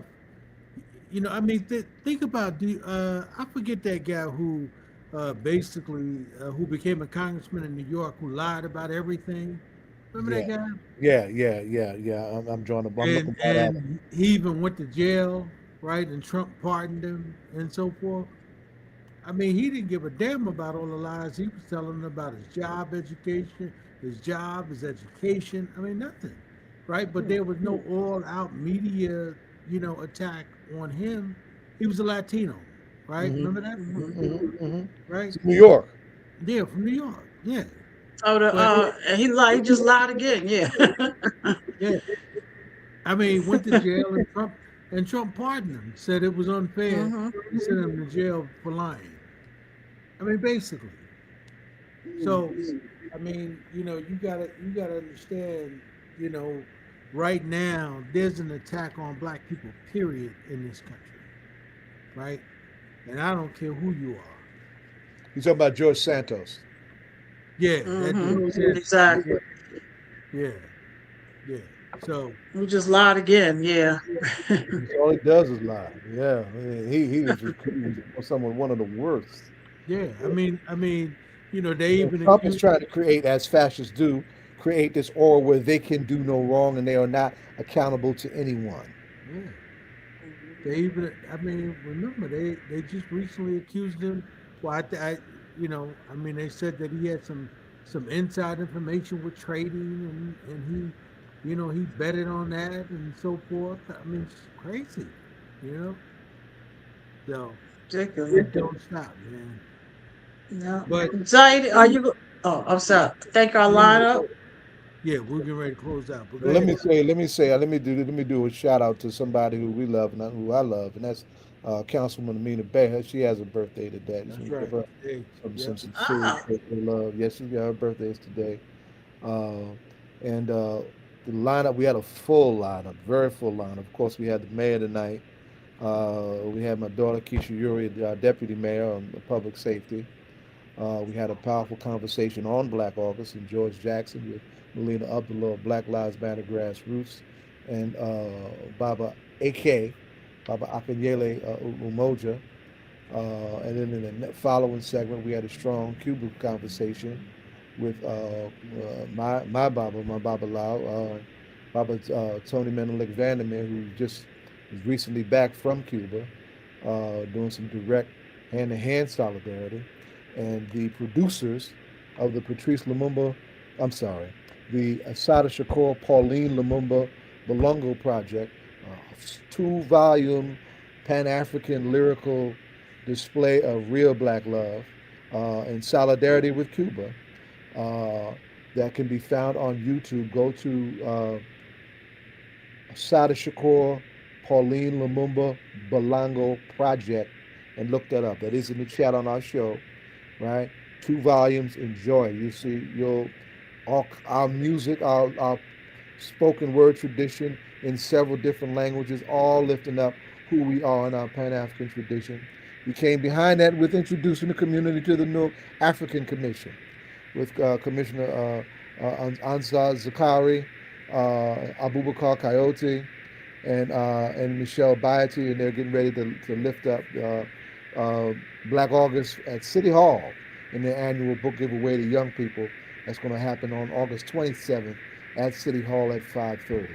And of course, Hakim just took us out, reminding us of how loaded 24 Hours of Peace is going to be, and celebrating his own love with his own wife, as he should, and as Ed does, and as Jonathan does, and all you married folks should do. Now, I salute y'all for being able to do that.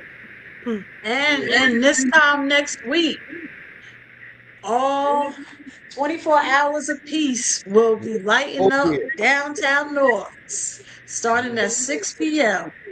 Yeah, back on Broad Street. Yeah. No, it's going to be on Halsey and Market. Oh, it's going to be Halsey and Market. Yeah, downtown, but just a block down. That's different. Yes, Halsey and Market. Yeah. Yeah. Yeah. Wow. Should be interesting then. You know what I mean? You know, to get to that. All right. Well, listen, man. We wanna definitely say, you know, I concur with Zaid. We thank everybody for coming through, but you know, wanna and also by the way, John Austin's mother had a birthday, y'all. Yes. So we Yes. want to shout out In Mrs. fact, Ashley was one that lifted it up on Facebook. Her new daughter-in-law.